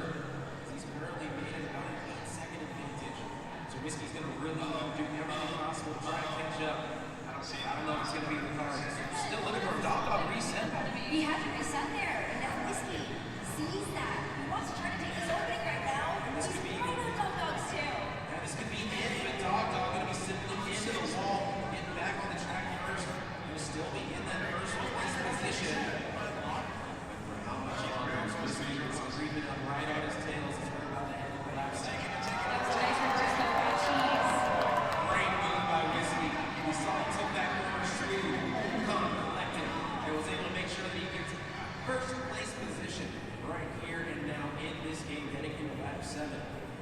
take a look at them too. We're gonna see quite a few members of Copper's team actually start to fall out of the top four. Remember, Cowboy now gonna be taking up that second place, and Dog Dog and Hopper need to start making up for some lost time here, or Whiskey's just gonna start running away with this. University only 13 seconds in the lead, so he actually has a pretty sizable advantage right now over Dog Dog and Hopper, but they are going to be toward the temper. Yeah, I think this one is a lost round, unfortunately. Try and make sure that Whiskey does not cross that finish line because it's the final lap. Starting to become a very big lead right now. Whiskey really understands how to take this turn too, and this is one that's taking all of the mechanics so much trouble. Whiskey knows when to slow down, when to accelerate again, and he's getting so close to that finish line. Yes, it's right around the corner. Whiskey doing a great job on every single one of these turns. Making sure that the squad's feeling good. The communication's there. You can see it in his eyes, the focus. He understands that this is the final stretch here and now. He's looking to finish this one out in a clean way. Whiskey with the brakes. He pumped the brakes and let him fly on by. And now the finish line is in his sights. And that's going to be it. Whiskey with that first place for his team. Look at Big Cheese with the hype. He said we win those all day. He's celebrating right now. That's a good victory. Well, that's kind of an L right there. Unfortunately, Pete and Connor did not win. Now we're gonna check in on how Lulu is gonna be doing here.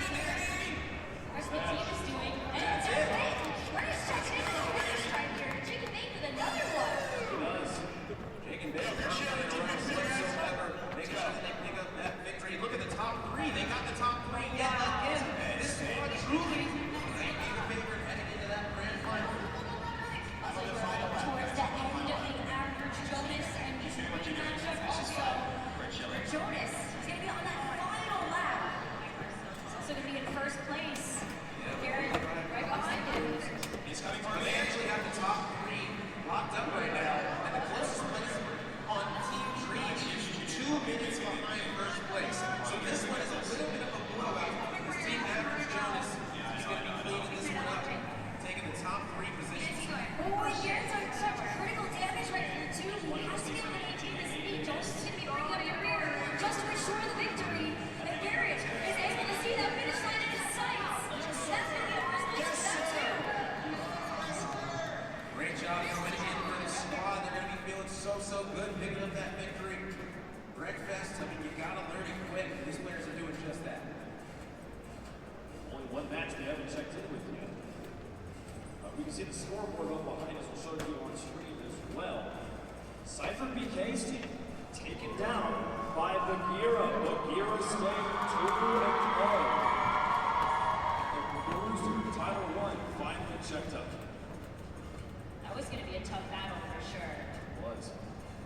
I'm sure the best part about this was right this time. Really wanted to see that second game versus Bagheera Jones match. It's on all our streams. We're always right now. You can watch it on 8 different streams right now. So that is the type of game. Yes, I definitely will. Now that they will advance to face off Good against seeing you. Enjoy. finally given Thank their you. first L from Nice to behind meet you. Bye. Average Jonas and Big Cheese are going to advance up as well. Hoffman and Dream still looking for their first one. Yeah, it's great to see that Lulu was able to get that revenge over Sea-Dog and Company from that Party Animals Grand Final, and now Lulu's going to find herself in that Grand Final against Team Bagheera Jones. Now, let's get a temperature check from the crowd. If you're here for Team Bagheera Jones, make some noise!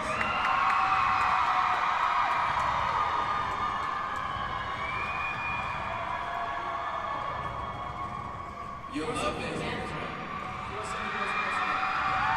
not done. They're not done. Okay, let's hear. All right, the crowd is hyping here. How are you doing? We're going to do our best to get the interview in. You competed in TwitchCon Paris, now you're here at TwitchCon Vegas. What's the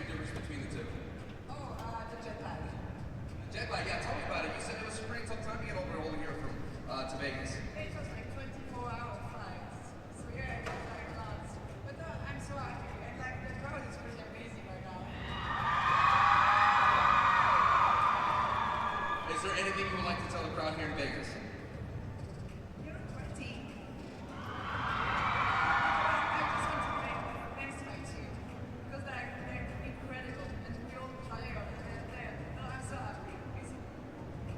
Thank you so much for your glitter. You got some more competitors here in the Twitch rival stage. Let's take it to glitter.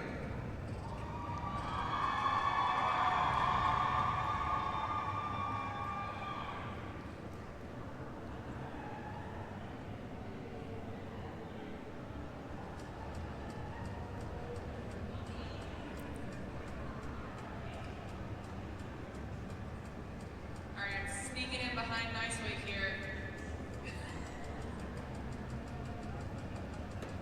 Alright, I'm gonna take your time here for a couple seconds.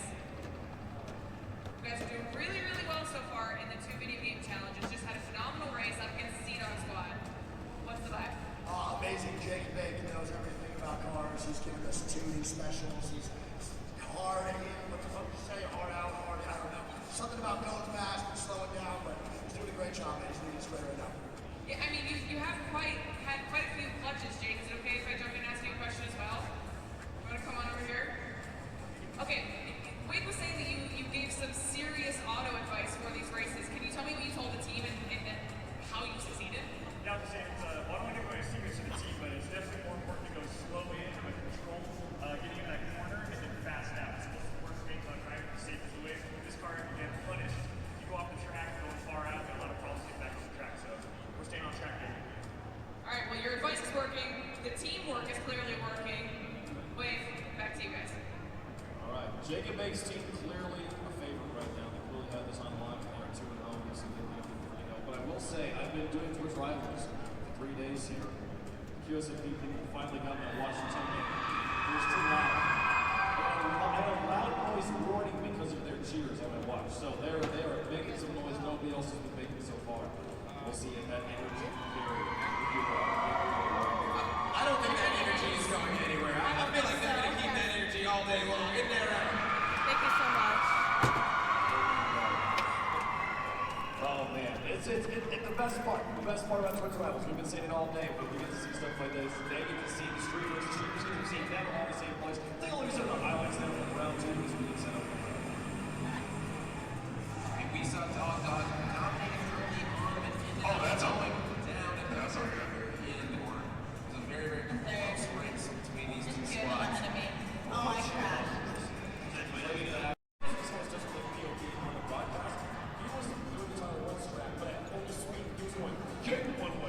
Beast race has started.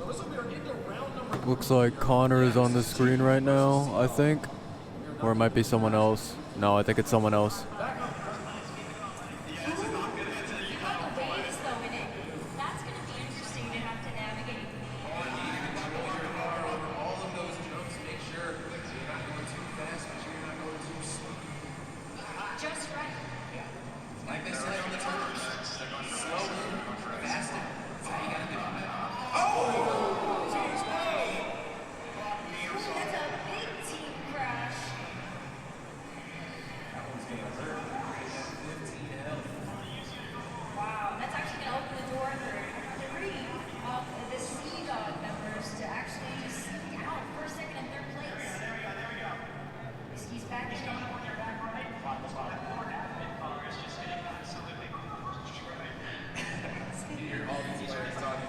Pete and Connor are working well together right now. Not sure if it's good strategy yet or not.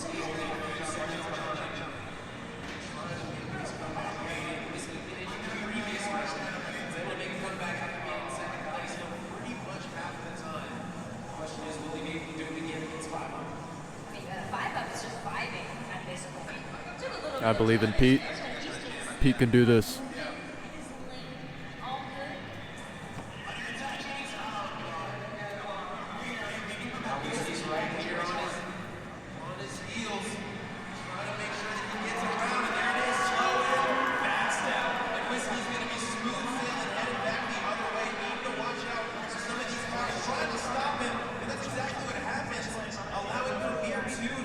Pete's in first.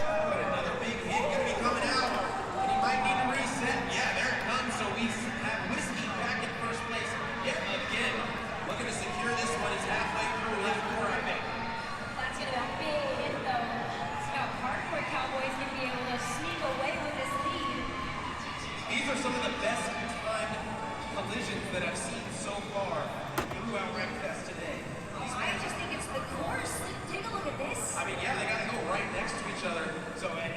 time if you know that you're down there on the bottom four in the current standings. I mean, you might as well go for some huge hits on some of these players that are in first Wow, place. did you see that? Yeah. There's really low health players right now on this course. We're gonna see Let's go, Whiskey Pete's team. with 25 HP remaining, and take a look at how wrecked that left side of his car is. Yeah, that's never a good thing because, I mean, we're halfway through, so you should expect to have at least half of your health remaining, and he's already down to 22. That's definitely going to be a problem. We can keep on targeting him. This might be an interesting situation depending on how much value they're going to completely demolish. I think Cardboard Cowboy needs to take its car to the shop. That's a lot of lights on. That's a lot of service lights. So you never want to see that many lights on. So a hard workout will do everything you can to get back to the course. Currently in third, not by much. As I said, already in second place now. Premier 2 still securing that first place spot. He's left 6 out of 8.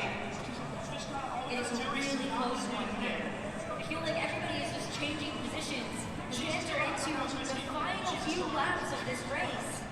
And both of these squads right now are 1-1, so this is going to be the tiebreaker for. Come on, Pete. Come on, Pete. I believe in Pete. He's got this.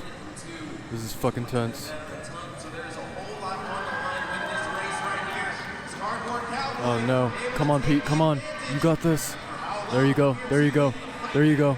There you go. Keep going, Pete. Keep going. He's first place.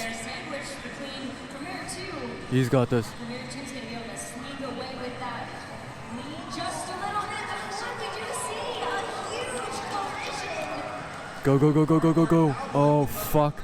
Oh, fuck.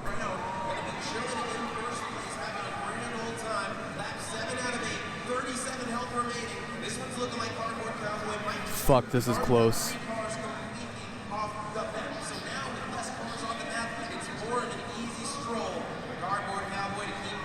Oh no. Oh no. Come on, Pete. Come on, Pete.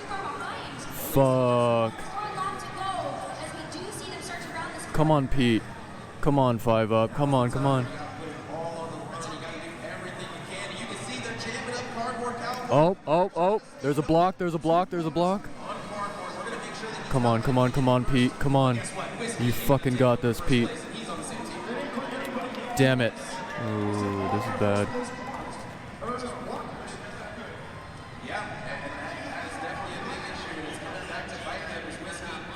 Oh, nice, nice, nice, nice.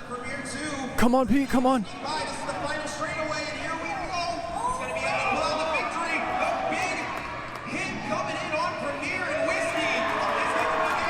Yikes. Oh, that was so bad. That was so bad. Oh, that was so bad. Damn, that's really harsh.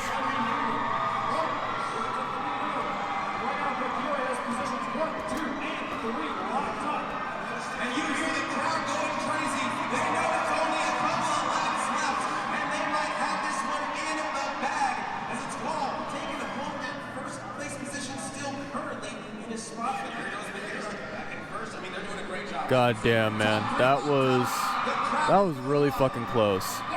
Really fucking close. Honestly, very, very sad that they ended up losing. But there are still members of Bagheera's team that are going to be overtaking him. And Bagheera right now is so close to your watch is up entering into the final lap. And that opens up a 10-second lead for Bagheera's squad on the final lap now. Only needing to go down one more time. Use that code if you order the market for the new monitor. All right, we are done with the computer challenges. It is time. Both Pete and Connor are way over there. Looks like Pete just finished his bathroom break. Connor's going into his bathroom break. We're doing that right now. We'll explain that and how the game works. Gotta get the BTS footage, you know.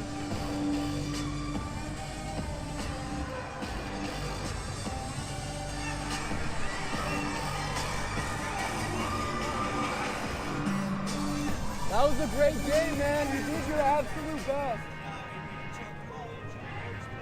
It was so entertaining, though, man. TwitchCon Las Vegas, are you still awake? I believe in you. As promised, we have more swag. More swag. Okay. All right. On the count of 3, we're going to make as much noise as possible, and same thing as before. Twitch staff, our volunteers are going to come around and give the people who are the most hyped. So try to get their attention. Dance, sing, do something weird, I don't know, make a weird dance. But, all right. 2.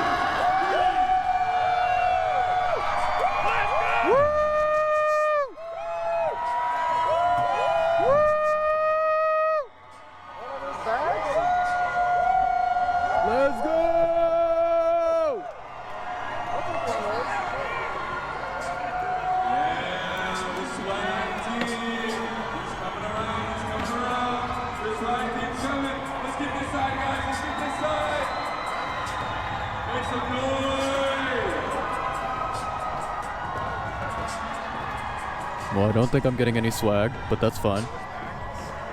Let's get over here too at the far end.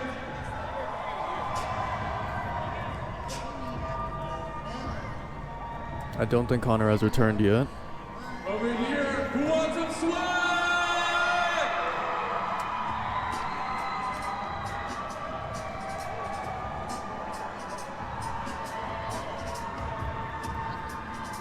Oh, that might be Connor returning out. Let's take a look. Throw it, do it, throw it. Yeah, that's do Connor. It, throw it. He's with someone else. I don't know who it is. Good throw. BTS footage. All right, everybody, give it up for our swag team. Give it up for our volunteers. Party We love them, animals. we love them. Yeah, the Sea Dog VA squad. More swag next break. There's and I Connor. still have one more. Wreckfest, and then we have the IRL challenge going on now. One more signed shirt, so stay tuned. Stay in your seats. There's Connor. How are we feeling? Are we feeling okay? Are we feeling good? Okay. The next 2 games are my favorite games. I was playing them, like playtesting them earlier this week. They're insane. Like, and they're actually pretty crazy. So get ready. All right. As always, we're gonna count down together, and Okay. Back to my seat. at 0, we're gonna make some noise so they can hear us at home. Give everybody FOMO who didn't get to come. 20, 19, 18, 17, 16, 15, 14.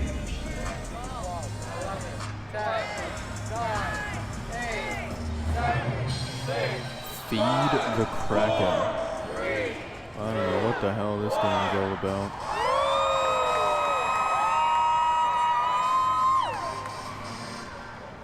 The Twitch Rivals Ultimate Challenge continues here from Las Vegas. We have 2 more challenges to go before we crown the champion. And look who's here! Hello! How are you guys doing? So great. I did not expect to be doing this. We're running it anyway. Here we are. Did you expect to be punching foolishness? Did you expect to win that fight, by the way? Oh, absolutely. The easiest fight of my life. The easiest fight for me to see this. You might have seen his shirtless Twitter photos, but that doesn't scare me. Incredible stuff. I can't be the only one that hasn't booked contract this. For the people at home who aren't familiar with this, tell them, please introduce yourselves, tell us who you are. Okay, I have no idea where I am Pete and Toto Connor Everyone. I'm are. streaming at mainly play Minecraft. They might be walking over to the area where the next challenge is. Maybe I should head over there. Wait, I see Pete. Pete's I gotta heading ask a quick question. How does it feel Pretty to good have talk this to much chat. love sitting right in front of you? I mean, you're usually online, you know, you don't usually see numbers, but now you hear their voices be so. How's it feel? Listen, I've been hearing the voices for a long time. It is crazy to see them in front of me. It's very scary. I'm scared of all. The support is incredibly overwhelming and the most amazing thing. It is true. I saw you guys cheering for Bagheera there in that final round. Oh, yes. I'm not going to pretend like I'm not biased. I'm Team Bagheera all the way. Let's go!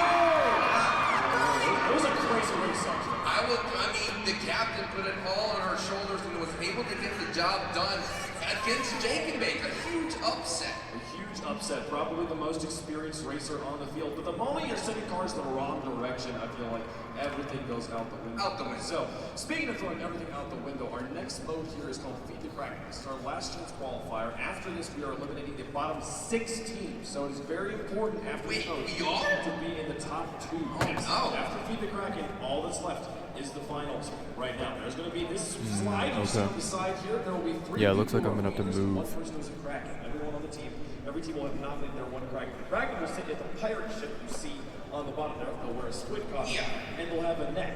The feeders will run up this ladder, slide down the ladder, throw a plushie in the air that the Kraken tries to catch with the net. C.VA, his team is currently in third place. The first round, you'll get it. We are going to be going in order. I need to remind myself actually very quickly on how the order this works. While you're looking So it's from the bottom. So Hafu's team will go first on this mode. They will know basically afterwards whether they have a chance to make it in the finals or not. Right. And then we will go continue up the ladder. By the end, we will have 2 teams by points total who will be in So, our finals. I heard this is quite an athletic-driven game. And also probably one of the biggest win scores of the entire event, given that every single ball that is scored is +1 point. And I don't know how much winning around, for instance, the card game is, but I've got a feeling that this is going to literally turn the scoreboard on its head. I do believe you are able to get as many, every plushie that the Kraken catches will add +1 tournament point to the team's overall score. So, in theory, you can get a lot of points. I feel like we're in trouble. I mean, you're really good at this. I mean, you should be a caster too or something. Well, me? I mean, it has the microphones here. I can just run my mouth for hours. Oh, yeah. I can just run my mouth. Pisa said that he made a career off of not shutting up. That's literally what we do for a That's living. all of us. That's why we're holding these microphones. This is true. Pisa, what do you think about this obstacle here? Will you be able to? I mean, yeah, it's kind of like, it's basically American Ninja Warrior upgraded. Exactly. Right? Exactly. Like the stakes are high. I'm excited to see the Kraken. I'm excited to see them get Kraken. I like this. I like it. There you go. Everybody laugh. You're supposed to laugh. Okay, let me see if I can move over here. It's not picked up on the microphone. They laugh. They laugh a lot there. Absolutely. So if you were doing this challenge, which role would you want? So I think it really depends on the different like athletic ability of the people on the team. Because if you're the people throwing the balls, that is so much cardio. That's like a lot of running. Like if you look at the obstacle over there, look at the stairs. That's going to be slippery. Your feet are going to slip. You're going to be going. It's 90 seconds of intense exercise. And with the person in the Kraken, probably needs to be really good at hand-eye coordination, because I don't imagine these plushies are going to be too difficult to catch. I was talking to some people backstage, and they were telling me the most they could throw in 90 seconds was 4. I'm really excited to see if streamers could do better. We'll see. I'm saying running up an inflatable ladder piece though is much harder than people would think if they haven't done it a lot at home. Right. But I feel like they have. I mean, who hasn't run up an inflatable ladder? I know I have 3 inflatable ladders in my house. Yeah. It's almost as common as you went to school. I probably ran up an inflatable ladder at some children's parties, kids' parties. I got 2 kids. I'm going to be invited. Okay. It's going to be a good time. Let's see. I'm looking over here. I think this might be the closest I can get to the right side where the event is going to be happening, so apologies, but we'll see what we can capture regardless. Is it so? Getting up that Good point. Good point. Take the socks off, you might have a serious advantage. That's always the rule in the inflatable thing. We'll see what happens here. Let's send it over to Glitter. All right, Chad, it's time for today's game plan presented by Fidelity Investments. Whether you're a gamer new to investing or you've been at it for a while, Fidelity helps you feel good about your decisions with straightforward tools and personalized plans. So let's check in with one of our participants to see how they have been preparing for today's event. We have Hafu and Co right now. But the real question is, you're obviously the very first champion of the Ultimate Challenge. Is there even a true way to prepare for this event, or is it that chaotic? Well, they seem to be in last right now, so clearly our lack of preparation is showing. But we're having a good time. Okay, but this is the last opportunity here to qualify through to the championship. Have you seen it run at all here, Abe? No. Do you have toast confidence here? Confidence level on the squad for making it through here? Last chance to do so. Well, we'll need a lot of points because not only are we at the bottom, but by a wide margin as well. You know what? I love the vibes. I love the vibes. Hafu, last words before I send you guys off to go get ready? Yeah. We'll do our best. They absolutely will do their best. But that was your game plan presented by Fidelity. Fidelity gives you the tools to make the best investments so you can achieve your goals beyond the game. Fidelity's brokerage accounts allow you to build personalized plans, view all your activity in one place, and start trading U.S. stocks and ETFs for as little as $1. Fidelity makes it easier than ever to feel good about your decisions, backed by the time-tested expertise of an industry leader. Wade, I'm gonna send it back on over to you while we get everybody ready for the Kraken. Thanks so much, Glitter. Now, I can't help but notice the dog was not standing there, which can only mean one thing. He is backstage the Kraken. doing a costume change. The dog Kraken. I cannot wait to see that. I am so excited. He's also such a large, like, tall person. He has a good wingspan. Will it fit? It might fit perfect. Probably, but then you need that wingspan to reach over the net. There's some strategy here. It's true. The strategy team, even though they're behind, I mean, they're going to need, I think, the crowd. Here it is, the Kraken reveal. Yes! Now that is majestic. This is exactly what I was hoping for. Beautiful strides. And this is the first time we've seen the Kraken. Probably the most beautiful octopus I've ever laid eyes on. He's picking up his skirts, picking up his loins here. Is he tied down? They tied him down? Get him! What is this? Oh, Sha-la-la-la-la-la. That's not how it works. Yeah, at least you have nets. and that does make it easier. So we'll see how the teams figure it out. Maybe we hear the crackling. You can Now get this is a feature. Is that why they call it crackling? Like it's crackling. Rob. Crackling. No, I'm not gonna lie, for all this time I thought cracking was a shot. And this is True, across the pond, yes. Exactly. Oh, this looks so easy. Oh, it's so easy. We take a look at the standings. It's going to be brutal here, folks. Team Brutal on top by 6 points now. Team Dream eliminated from the tournament here. Team Bagheera sitting in second right now. But the remaining teams must score fewer than 14 total points for them to hold that spot. They're going to have to survive Team C-Dog, Big Cheese, and Cypher PK. Cypher PK needs to get nearly 5 to knock out Team Bagheera. This is going to be an intense next 3 matches for this conference. I just cannot believe how close those next 3 are to go. Because I've got a feeling that, like, now I've got confidence in, you know, my bias for which to but I'm getting a little bit worried now because I don't, like, there's some athletic people on these teams. There's in the some- game, what about running, catching, stamina? When did they start making athletic Twitch streams? I don't know, right? We need to call up the factory and figure out what that update was. Well, we Better got not see more of the weekend itself, but We are here right now with C-Dog. Now, you know that there is an uphill battle to climb, but you saw what you're capable of doing if you are able to ace this here event. So how are you feeling about this one? I feel pretty confident. I think we've got a great team. I think I'm pretty healthy. I mean, 3 days a day is kind of really tanked any kind of power by hand. But I feel pretty good. I'm rocking the JoJo shirt. Just gonna channel the JoJo energy. Love to see it. Love to see it. Now, what went through the nomination to put 5 in the Kraken suit here? It was a really intense conversation when nobody wanted to do it. And Pyro went, all right, I guess I'll do it. All right. Well, hey, good luck to you, 5 Up and company. Let's send it on back to Wade and get this one started. 5 Up, the only person willing and brave enough to become a Kraken. Is that the Minecraft difference? what's that? Is that the Minecraft difference? Oh yes, we go all out. All the stops. 5 Up is always serving some kind of fit, but I've never seen him look better than right now, I don't think. This is his best energy right now. Best outfit as I well. love seeing C-Dog wearing some merch based off the TV show, based off the famous Minecraft and JoJo solos. So we'll see if that energy carries again. Oh yes. Fantastic stuff. They are getting ready. It looks like we have all socks. I think it's all socks on this team. Ooh, that might be Oh, a no. disadvantage. Oh no, at least one grippers. There, let's see. Okay. You know, with the raw dogs out, that is crazy. Maybe it's more.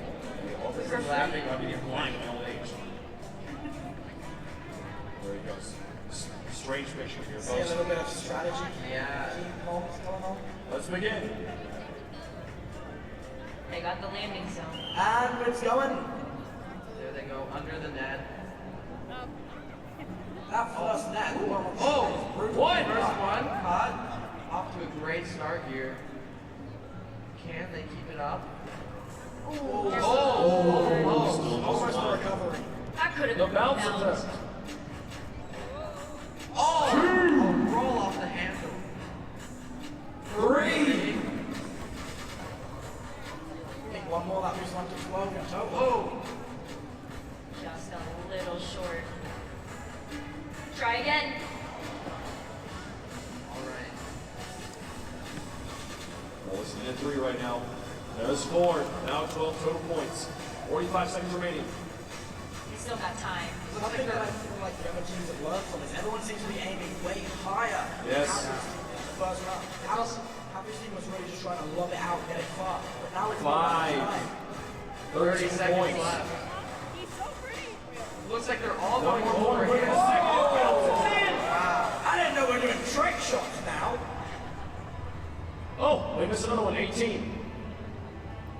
15 seconds. 15 they need. Are they tied for second right now, or are they in second right now? Now we're down to 10. 9. 7, 6, 5,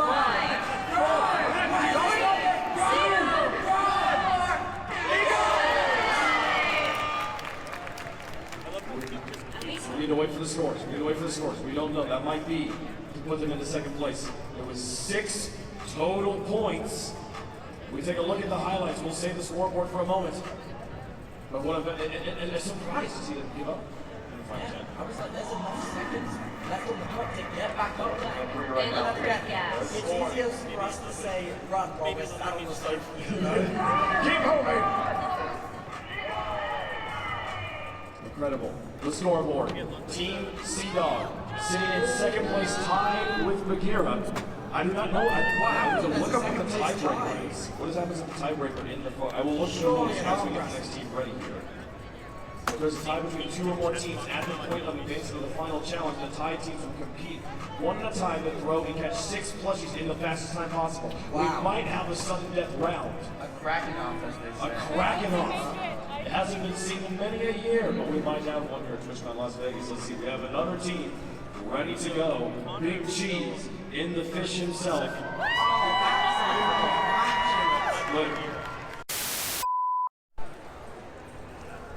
What's going on, everyone? It is Capybara, aka Copium Impact here, and I am currently at the Connor booth, the Sea-Dog VA booth. Over here we have Pete. Pete is currently live and he's streaming.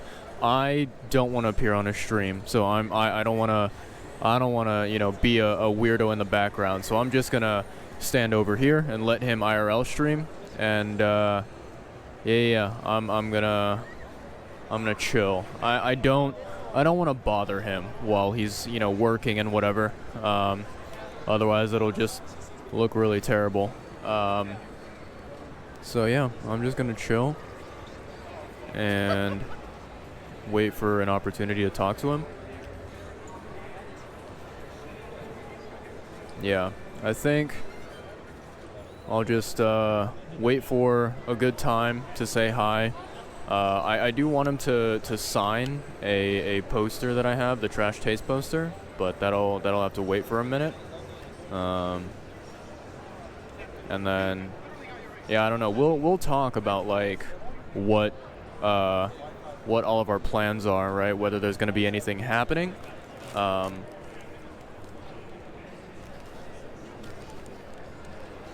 Yeah, we'll see if, for example, maybe Pete would be willing to go out to a restaurant and eat food, or I don't know, go and drink some good old booze, some good old highballs or whatever. We'll see, but yeah.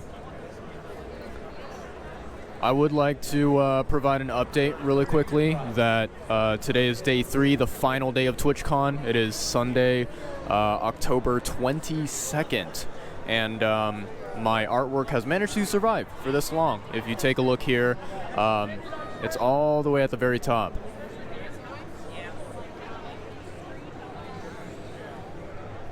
So yeah, that's my artwork that I left over there, and it's really simple. Tried to keep it as small as possible.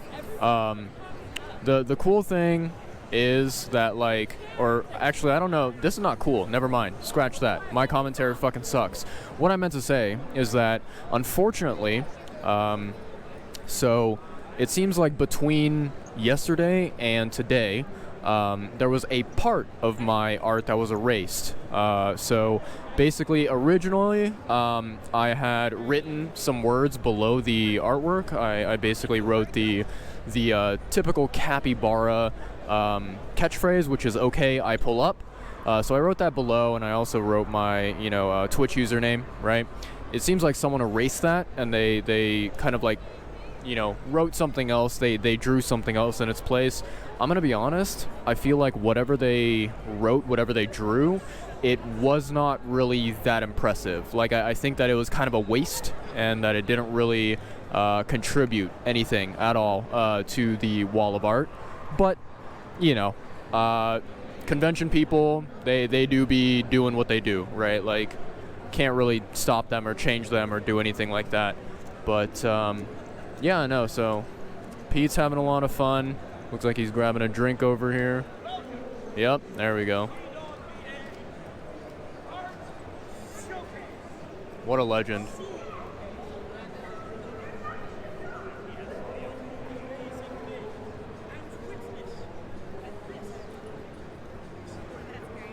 What a beautiful man. What a fucking legend. Lovely human being. Absolute Giga Chad.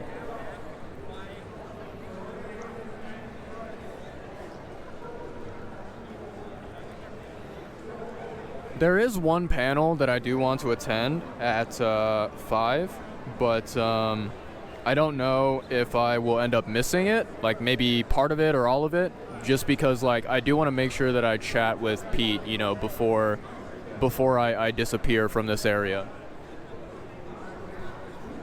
I don't know where he's going, but I'll stick around the booth for now.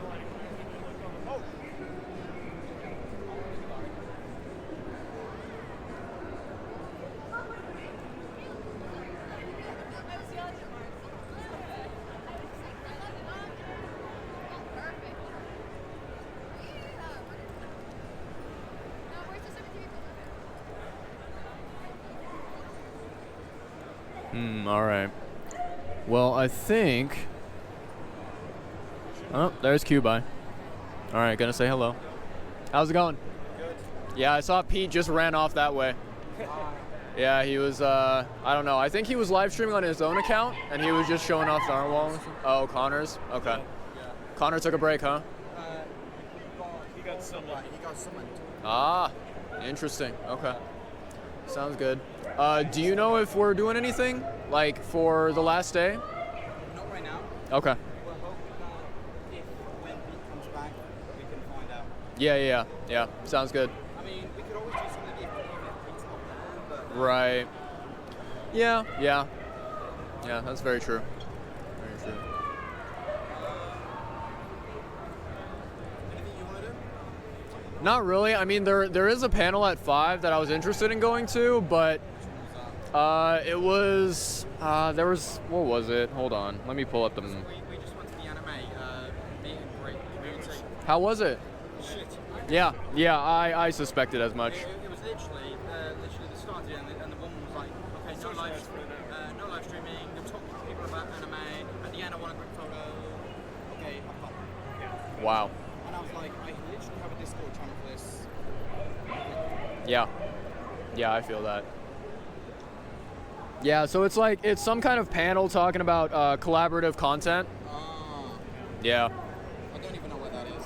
The only reason why I have it on my schedule is because I know one of the people that's going to be hosting it, but that's basically it. I mean, I think I want to go back over to the Senpai Squad bit. Okay. How was the party? Sounds like you had a lot of fun for that value of money. If we take out how much money was spent, it's alright. Not bad. If you want to pay how much money was spent, Yeah. I'll probably do it again. Would be fun with more people. Yeah, the main thing that pisses me off is I bought 2 tickets for $40 each, and the one guy I was going to go with didn't turn up. So I basically wasted $40 on a ticket. Yeah. Which would have covered my alcohol. Oh, there's Connor. I don't know what Connor's doing, but there we go. He's probably looking for Pete. Pete's in the hallway. Yep.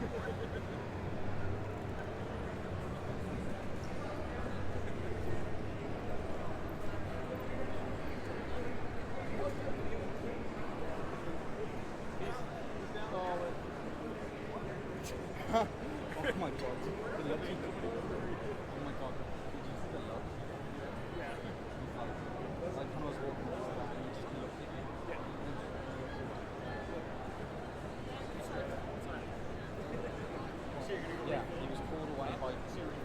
like convention style. Like, much of something. Don't look at me though. I had nothing to do with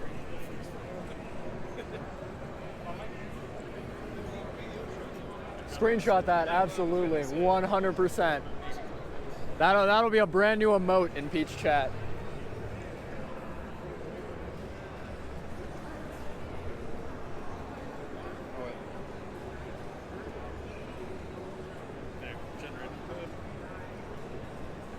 All right, y'all. So it looks like Connor seems to be maybe roaming around this area, but Pete left to go explore other places. I'm gonna go ahead and stop the recording here because I'm running low on battery, and I'll pick it up later when we get to an important, moment. All right, bye. And I'll pick it up later when we get to an important, moment. All right, bye.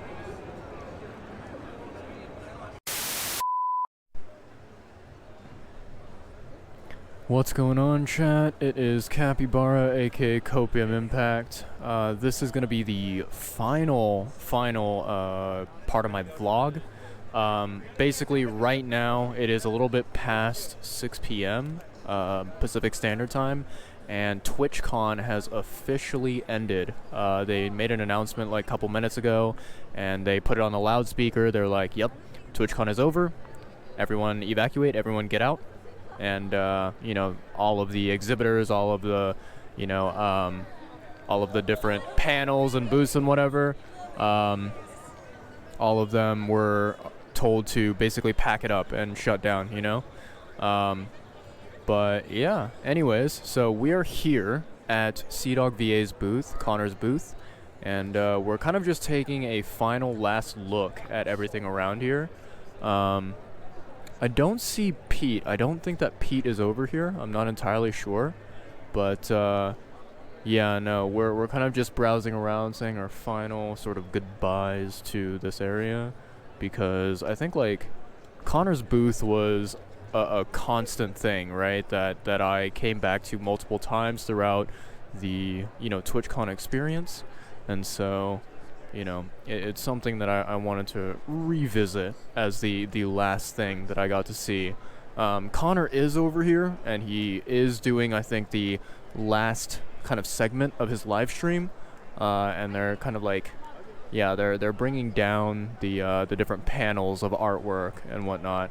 I don't know what they're gonna end up doing with it. I think they probably have to erase it, dismantle it, and kind of like discard it, but I'm not entirely sure. Just as a last look, this was my artwork over here.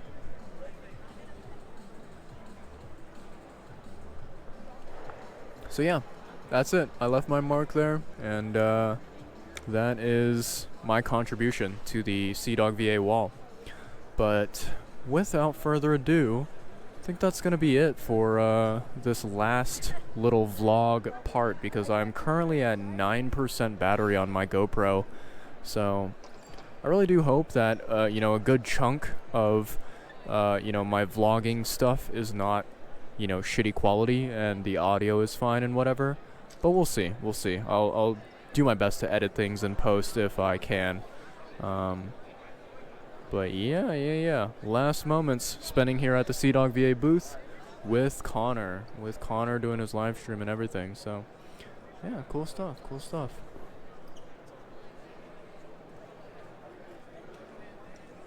I don't see Lord Cubi over here. Cubi is basically the one person I've been hanging out with for the convention, other than the friend that I dragged along with me. So, I was thinking maybe he'd be sticking around here and kind of just spending his last moments of the TwitchCon with Connor and with, the wall, right? The whiteboard wall. But yeah, it seems like maybe he disappeared back to his hotel or something. Yeah, that's basically it.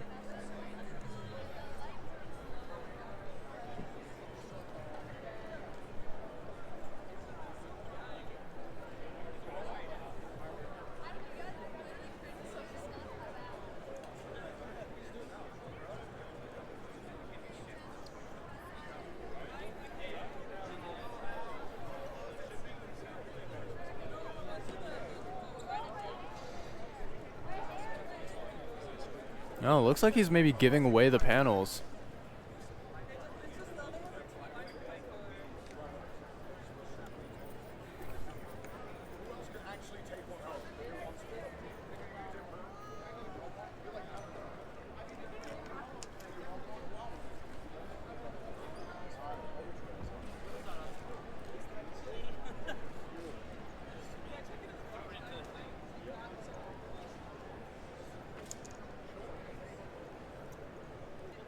Seems like people are claiming the panels, taking them home. They're massive. Interesting. Let's go over here. He's apparently giving away the art panels to different people if they want them, if they can take them home. Do you want me to keep it for you? Not really. I mean, like, I wouldn't be able to transport it to Washington, and you wouldn't be able to transport it either, so it's not any use. But if you want one to keep for yourself, right, in your home, then you can take one. It's up to you. There's small ones on the sides. No, those ones don't count. Like, those, they're just stairs, right? They're like steps. Is it worth it if I keep one? It's up to you. I mean, like, if you don't really care about the artwork and whatnot, then you don't have to. It's not really, I don't think it's anything like super duper crazy valuable or anything like that. Oh, someone's taking it home. Yep. What are we gonna say?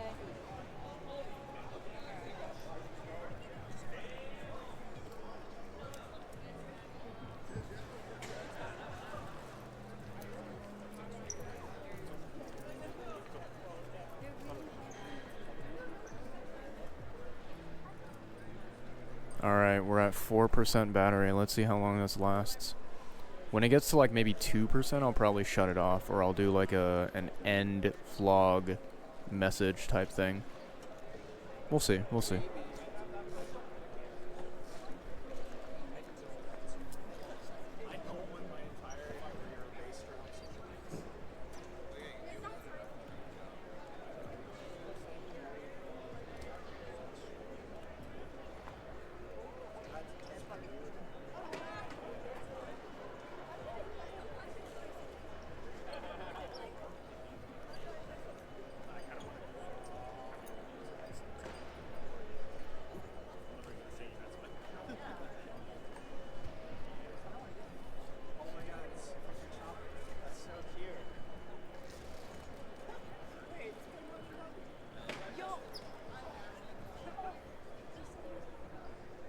Alrighty, 2% battery. It's finally come. Well, folks, hopefully you enjoyed the future vlog that I'll be putting up of TwitchCon 2023. This has been an absolute blast. I would say that overall, if I had to, rank or rate my experience, I would say that SoccerCon, probably my #1 favorite. TwitchCon, second favorite, very, very close behind SoccerCon. And then last but not least is PAX West. I think PAX was the worst one that I've been to. I've actually also been to Comic-Con, which I would say that Comic-Con was probably slightly better than PAX because I was able to meet a specific celebrity that I really, look up to and admire and I respect a lot. So, yeah, that's basically it. So I would say first SoccerCon, second TwitchCon, third Comic-Con, and then fourth PAX West. But yeah, hopefully you enjoyed it. See you guys later. Bye.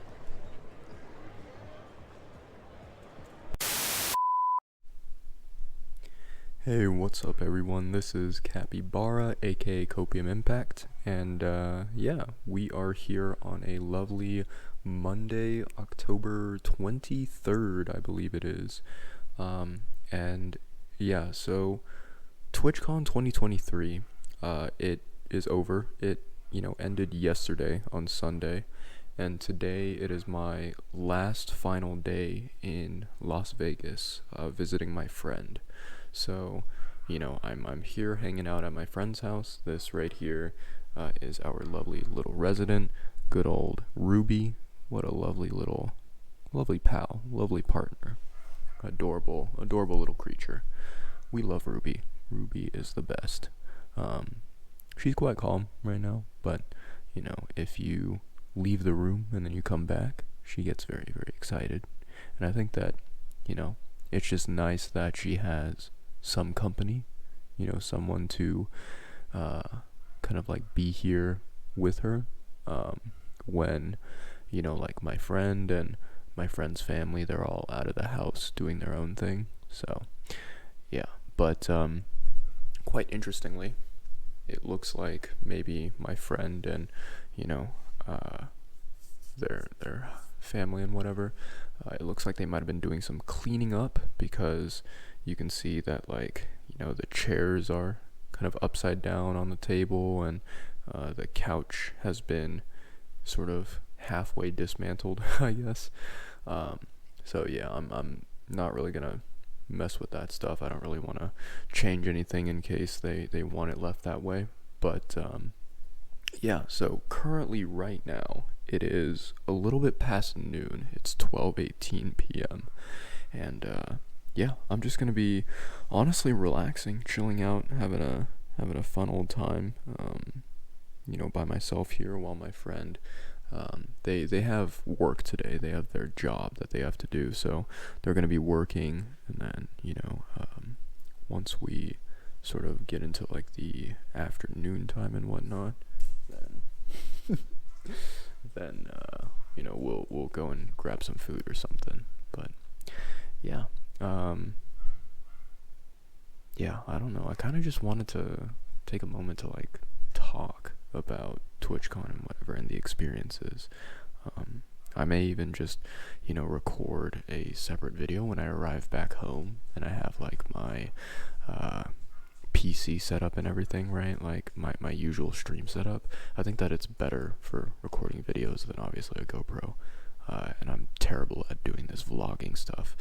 But yeah, you know, so I kind of just wanted to say that, you know, TwitchCon, it was honestly just, it was a whirlwind. It was a blast, right? Like, so many things happened, and I feel like there was quite some stuff that, you know, ended up happening early on like Friday, right? And yeah, it was just very interesting to see it happen, right? Sorry, I'm trying to let out Ruby. There we go. Don't mingle too much, Ruby.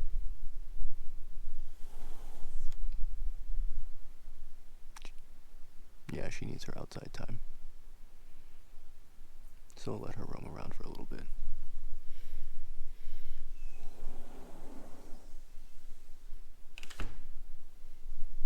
But yeah, no, there was a lot of stuff that happened, especially on Friday. Friday was like a huge day where there were so many things that I did not expect to occur that occurred. Like, I think I met, let me see, 1, 2, 3, 4, at least 4 or 5, maybe even 6 different, you know, like content creators that I look up to, that I respect, that I admire, that I consider to be, you know, role models, that type of stuff. And it was just, wow. Like, on Friday, I was so shocked, you know, like I never expected any of that to happen. And it was like, you know, I think the best way to describe it is like, I was starstruck, right? I was awestruck. I didn't know how to act. I didn't know what to say. I kind of hoped that I, you know, didn't make myself look like an idiot and a loser.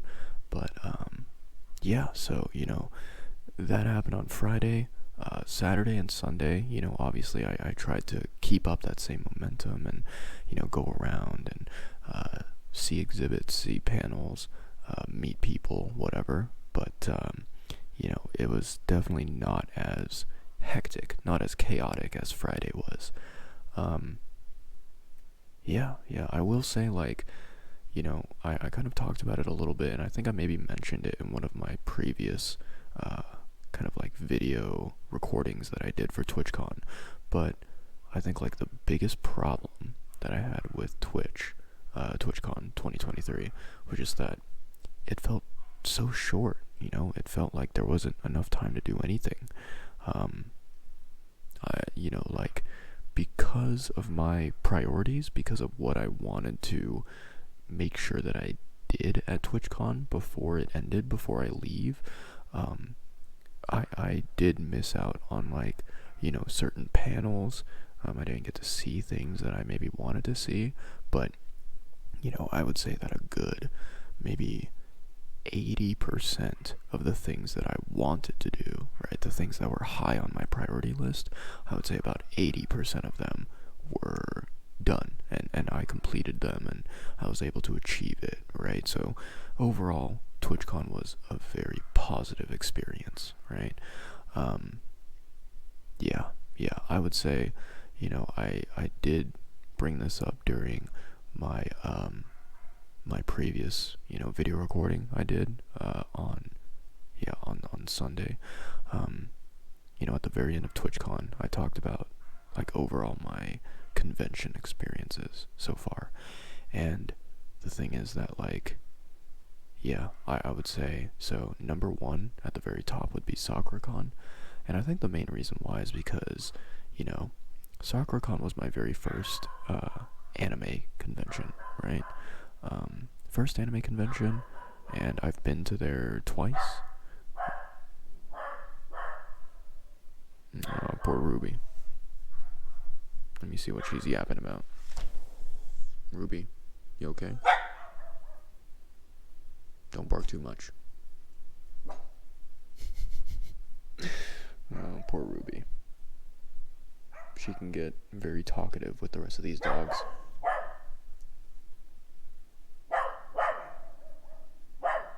Ruby.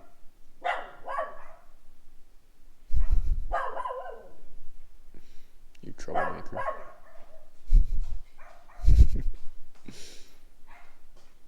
Are you done talking? Are you done? Yeah?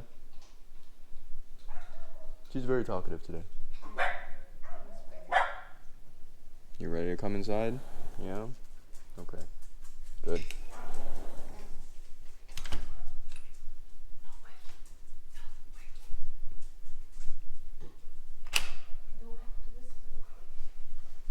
No, that's fine. That's fine.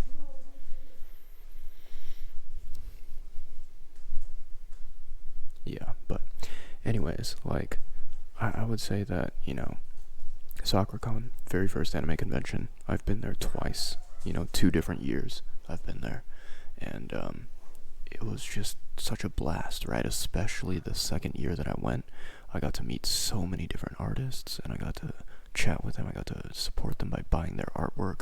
It was just wonderful, right? Like, I felt like the second year of SoccerCon, it really kind of, like, you know, it really clicked for me, where I realized, I was like, oh, like, I need to put myself out there. I need to, you know, be proactive, take the initiative, and, you know, like, I need to kind of, like, make sure that I am having a fun, enjoyable time at the convention, right? So yeah, no, SoccerCon, absolute blast. I also do, you know, think that it's very, very important, right, that the cost of SoccerCon, it's very affordable, very inexpensive. I think, like, the first year that I went, I paid maybe at most $50 for the ticket to go to SoccerCon, and then the second year I paid, like, I don't know, $60, maybe $70 at most. But yeah, you know, and then next year, so in 2024, I'm gonna be going to SoccerCon again. I already bought my tickets. The tickets for 2024, $70, right? Which, you know, it's not, like, it's not an amount that is something that you can shrug off, but it's inexpensive compared to other things, right? Like, for example, PAX West, that convention ended up costing me, I think about, I want to say like what, $220, somewhere around that amount. And then or yeah, it was like some ridiculous amount of money. I don't remember how much I paid for it. I can probably look up the receipt. So it was like roughly a minimum of $200 for PAX West, and then for TwitchCon it was around the same price as PAX West was, 200, 220, whatever, right? So it's like the value that you get out of SoccerCon for the money that you spend, it's so worth it. Like, there's definitely no way that you are getting scammed out of your money, right? So, you know, I would say SoccerCon is my number one experience. However, with, you know, TwitchCon, right, this was my very first year attending TwitchCon, and I did not know what to expect. I did not know whether it would be similar to PAX West, or whether it would be worse or better, but I would say that TwitchCon for this year specifically, it was a very, very, very close second in terms of being my favorite. Like, I think that if SoccerCon did not have such a massive impact on my life, then TwitchCon would be my number one favorite convention so far. Yeah, it was like so many cool things that happened, and I'm gonna talk about all those cool things in a later video, in a later live stream. I'm gonna go over every single detail that I can remember about the event, because I wanna cherish the memories, right? I wanna be someone who, you know, always has that in the back of my mind, where it's like, yeah, this crazy amazing shit happened at TwitchCon and I loved it, right? So yeah, I'll go over the specific details later on once I return back to my home. But yeah, TwitchCon, second favorite. Third favorite would probably be Comic-Con. What I will say about Comic-Con, right, this is like some details that are important to take note of, is that the reason I went to Comic-Con, I think this was like pre-pandemic. It was, I want to say like 2018 or 19, I went to Comic-Con, and it was, I believe, my very first just overall convention experience, right? So I went to Comic-Con. I actually didn't even plan to go, right? The only reason that I went is because my family, they bought me tickets to Comic-Con for my birthday, right? And not only did they buy me tickets, but they also, they basically bought me this like kind of VIP package thing where I would get to meet a celebrity, and I would get to take a photo with them and shake their hand and get an autograph. The celebrity that I got to meet was Josh Brolin, the actor for Thanos in the Marvel Cinematic Universe. So I got to meet Mr. Josh Brolin. He was amazing, very, very, chill, down-to-earth guy. And, I got to meet him and got to, shake his hand, get an autograph, get a photo. It was a wonderful time. But I think that the VIP package was quite expensive, so I would say that, like, it was good for a one-time thing, but definitely not something that you do for every convention. And yeah, I think that, I don't know, maybe if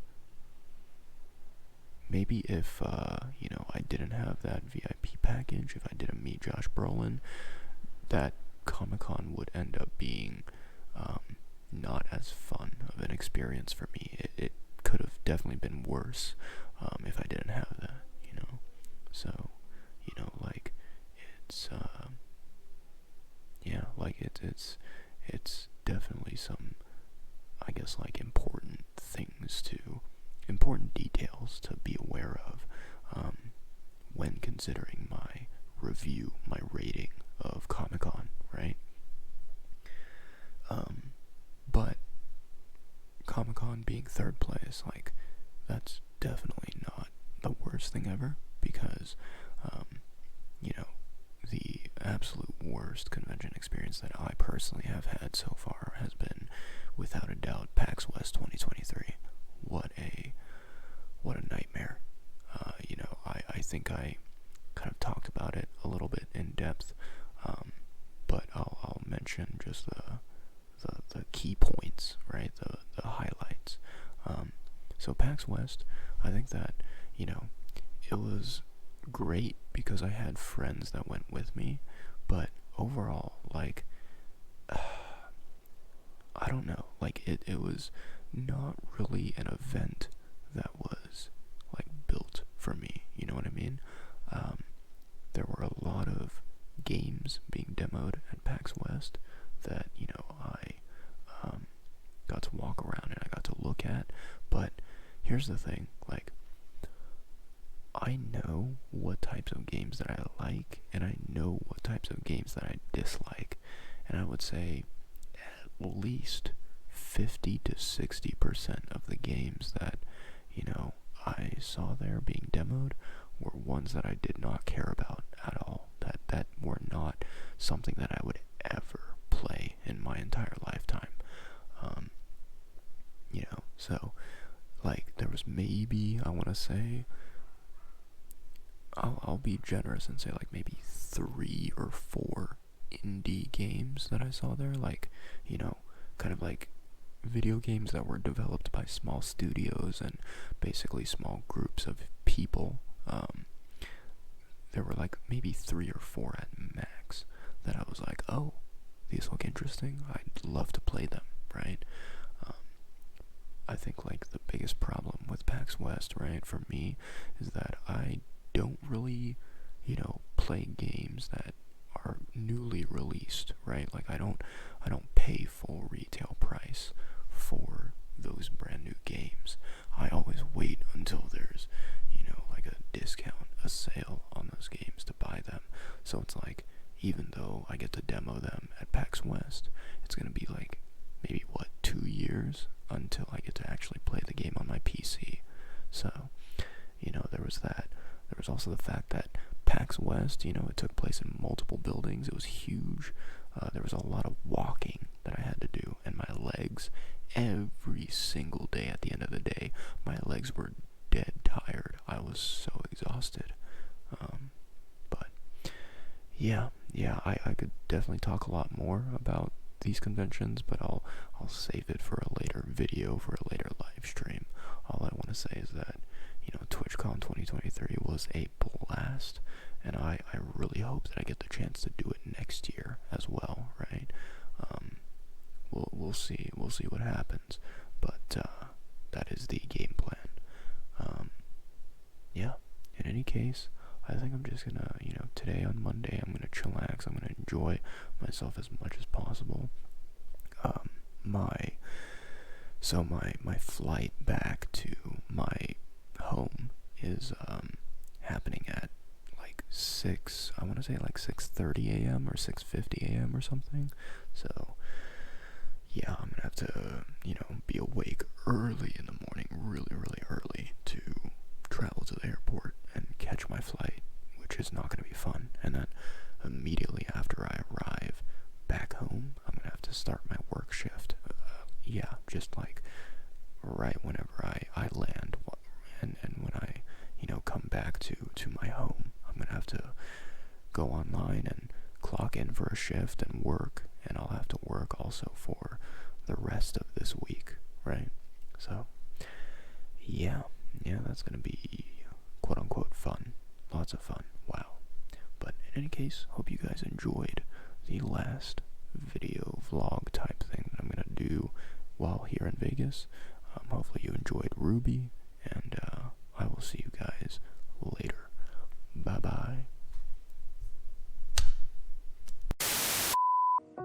There you have it, ladies and gentlemen. Day 3 of TwitchCon 2023 footage all wrapped up, and we have come to the end of all the footage that I have for the entire convention experience that I had this year. Sunday was a very interesting day, I will say, looking back at it now. You know, I think that there were quite a lot of things that I was happy about that I got to do on Sunday, and that I was able to sort of wrap up nicely, so that, you know, when I left TwitchCon, I would not feel any sort of like major regret or sadness. So there was a lot of good stuff that happened on Sunday, but there was also quite a few things that I missed out on. You know, there were, for example, a couple of different panels that I was interested in attending. Like I know that there was one that kind of like was talking about doing streaming or content creation as sort of a career, as sort of a job. There was another one which, you know, was kind of just more focused on how to improve the quality of your live streams in general, right? And I think that there was also probably a couple of different, not necessarily panels, but sort of these sessions that they had where you could get together with other people that maybe share some sort of mutual interest as you. Like I know that there was one day, it may not have been Sunday, but there was at least one day where they had a get-together for Twitch attendees that, you know, are anime fans, which there are very easily a lot of anime fans. But they also had, you know, like other meetups for, you know, for example, they had a meetup specifically designed for Asian American content creators, and, you know, some other sort of community get-togethers that were pretty interesting. And I was, you know, wanting to check them out, but unfortunately I just had so many things that I wanted to do that were higher priority, which caused me to, you know, kind of just shrug those other activities, those other panels off. There were actually two, I think, memorable moments on Sunday that I vividly remember, and I think that I will continue to remember it for a long while. These were two things that I actually did not get captured on my GoPro. These two things, they were kind of spontaneous events that occurred, and I wish that I had my GoPro out, and I wish that I had captured it, you know, on camera, but these moments, you know, they were just like something that unexpectedly occurred, and I was very, very, you know, happy that it happened, and it'll be something that, you know, only I get to remember the experience and retell it to other people. So the first thing that happened, it was kind of a very comedic moment that I really, really enjoyed. So, you know, me and my friend, Mother's Got Game, we were walking around TwitchCon, the convention floor. We were looking for just basically different places that we wanted to explore in the convention before Sunday was over and before TwitchCon wrapped up. So we were walking around, and randomly, we ended up bumping into Pete, into Premiere 2. In fact, so this happened after the Twitch Rivals event that occurred on Sunday, right? So there was a Twitch Rivals event. It started at 11 a.m., I want to say, and it ran until, I think it ran until about maybe, wow, I don't know, 2 p.m., 3 p.m. in the afternoon. It was quite a long event. So after that Twitch Rivals event was over, you know, me and Mother's Got Game, we were walking around, exploring, and we bumped into Pete. In fact, what ended up happening is actually Connor, CDogVA, he was leaving the Twitch Rivals event, and he was like, you know, kind of walking around. He was still live streaming, so he was obviously, you know, talking to his Twitch chat, and he was kind of showing them around the convention floor as he was leaving the Twitch Rivals arena. So we passed by Connor, and we kind of just tried to stay out of Connor's way as much as possible. We didn't want to interrupt his stream. We also didn't really want to appear on his live stream, right? Like we didn't want to be seen by whatever it is, like 10,000 people online. So, you know, we kind of just decided to be good TwitchCon attendees, and we, you know, pretended that Connor, you know, was not there and that he was not, you know, this significant celebrity appearance, right? And so, you know, we walked past Connor. He, you know, walked the opposite direction to us and was live streaming and talking to his Twitch chat. And then not long after Connor walked behind us, we did bump into Premiere 2. And it was really funny because, so what happened is, you know, Pete, I kind of like waved to him, and, you know, he noticed me. He came over to me and he said, "Hey man, you know, it's wonderful to see you again," and whatnot. And what Pete had done is, so in the Twitch Rivals arena, they had, you know, obviously on the stage where the different content creators would be participating, they had these different stations that were set up with PCs, right? And, you know, they were obviously sitting on top of these like desks, right? These long desks where multiple PCs were placed on top of the platform, right? And because there were like so many different content creators, right? Each, you know, station, each like PC, in the front of the desk, there was a sort of a a name card, right? There was a sign that would have the content creator's username put on it, right? So like for Connor, it would say CDogVA in front of the desk area where he would be sitting. And then same thing with Pete, same thing with any of the other Twitch Rivals participants. There would be these name cards with the username. And so what Pete had done is he had actually taken his name card as well as Connor's name card. He took both of them with him, and he kind of like ran out of the arena as if he stole it, which was, absolutely hilarious. And so yeah, he was like basically running behind Connor, and he stopped to talk to me for a moment, and he kind of like showed me the name cards, right, that he took from the Rivals arena, and he was like telling me about how he's just chasing Connor down, and he's gonna give Connor his name card, and they're gonna do their best to take it back with them to Japan, right? So yeah, that was a really funny moment. I really enjoyed it. It didn't last very long. I think it was maybe like a couple minutes at most that I got to speak with Pete, because he was, busy chasing after Connor. But it was still a very just like, surreal moment of me getting to, interact with my favorite streamer ever, right? So there was that. I like I said, I do wish that I had caught it on my GoPro and I had filmed it, but at that time I had, decided that since me and Mother's Got Game, we were walking around the convention floor, there wasn't really a lot of like, good footage that I really thought was worth capturing from me and her just walking around. So I at that time I was not recording at all. The second moment that was not caught on my GoPro, it was kind of just something that was a fond memory of mine. So this actually happened basically during the very last part of Sunday of TwitchCon 2023 day 3, right? The final day during like the final hour of the convention, because on Sunday they decided that they were going to close down the convention at 6:30 p.m. And so during that last hour, right, me and Mother's Got Game, we were kind of just scrambling around trying to make sure that we finished everything we wanted to finish, right? If we wanted to buy stuff from Artist Alley, we would make sure that we bought everything that we wanted from Artist Alley, and so on and so forth. And so, during that last hour, me and Mother's Got Game, we walked around, we were exploring Artist Alley. And I remember that, there was this one booth, which I, spoke with Mother's Got Game, and she mentioned to me, she was like, oh, I really like that artwork, I may want to buy some, right? So I basically told her, I was like, the convention's going to be closing soon. If you want to buy something, go to the booth, go and check it out, go and think about what artwork you want to purchase from them. So yeah, I kind of just nudged her into the direction of the booth, and I kind of just stood back from the booth and didn't really get too close, because I knew that I was not going to be buying anything from there, and I didn't want to like take up any space around the booth in case other people wanted to come up there and buy something, for example. So, I was kind of like near the vicinity of where Mother's Got Game was. I was just hanging around the general booth, kind of space in that little corner of the convention floor, and I noticed that there was a group of these individuals, right? And I mean, the first thing that I saw whenever I noticed them was that, all of them were Asian or Asian American, right? Because I saw them, they all looked just like me, and I was like, oh, cool, Asian Americans, right? And, all of a sudden, I saw one particular person that was a part of this little group of people standing together, and I kind of did a double take, because I thought that I recognized them, but I was not 100% certain, because, I didn't want to be...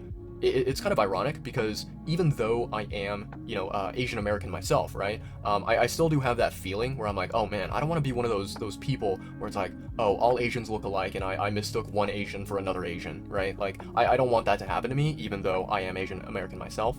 And so what I ended up doing is I kind of like stopped for a moment, and I looked to check and see who it was. And then I decided, I was like, you know what? Let me take a look at their TwitchCon badge that they have wearing around their neck, because it has their username on it, and that way I can like confirm who it is. So, I kind of just walked, I kind of shuffled around in the little area that I was standing, and I moved to get like a better look at the badge. And so, once I finally got to a good spot where I could see the badge and read it, I took a very, very good look at it just to make sure, and yeah, I found out that it was the person that I was thinking that it was, and I was like, oh shoot, I need to get, a photo with this person. I need to say hello, maybe possibly get an autograph, but at least a photo, right?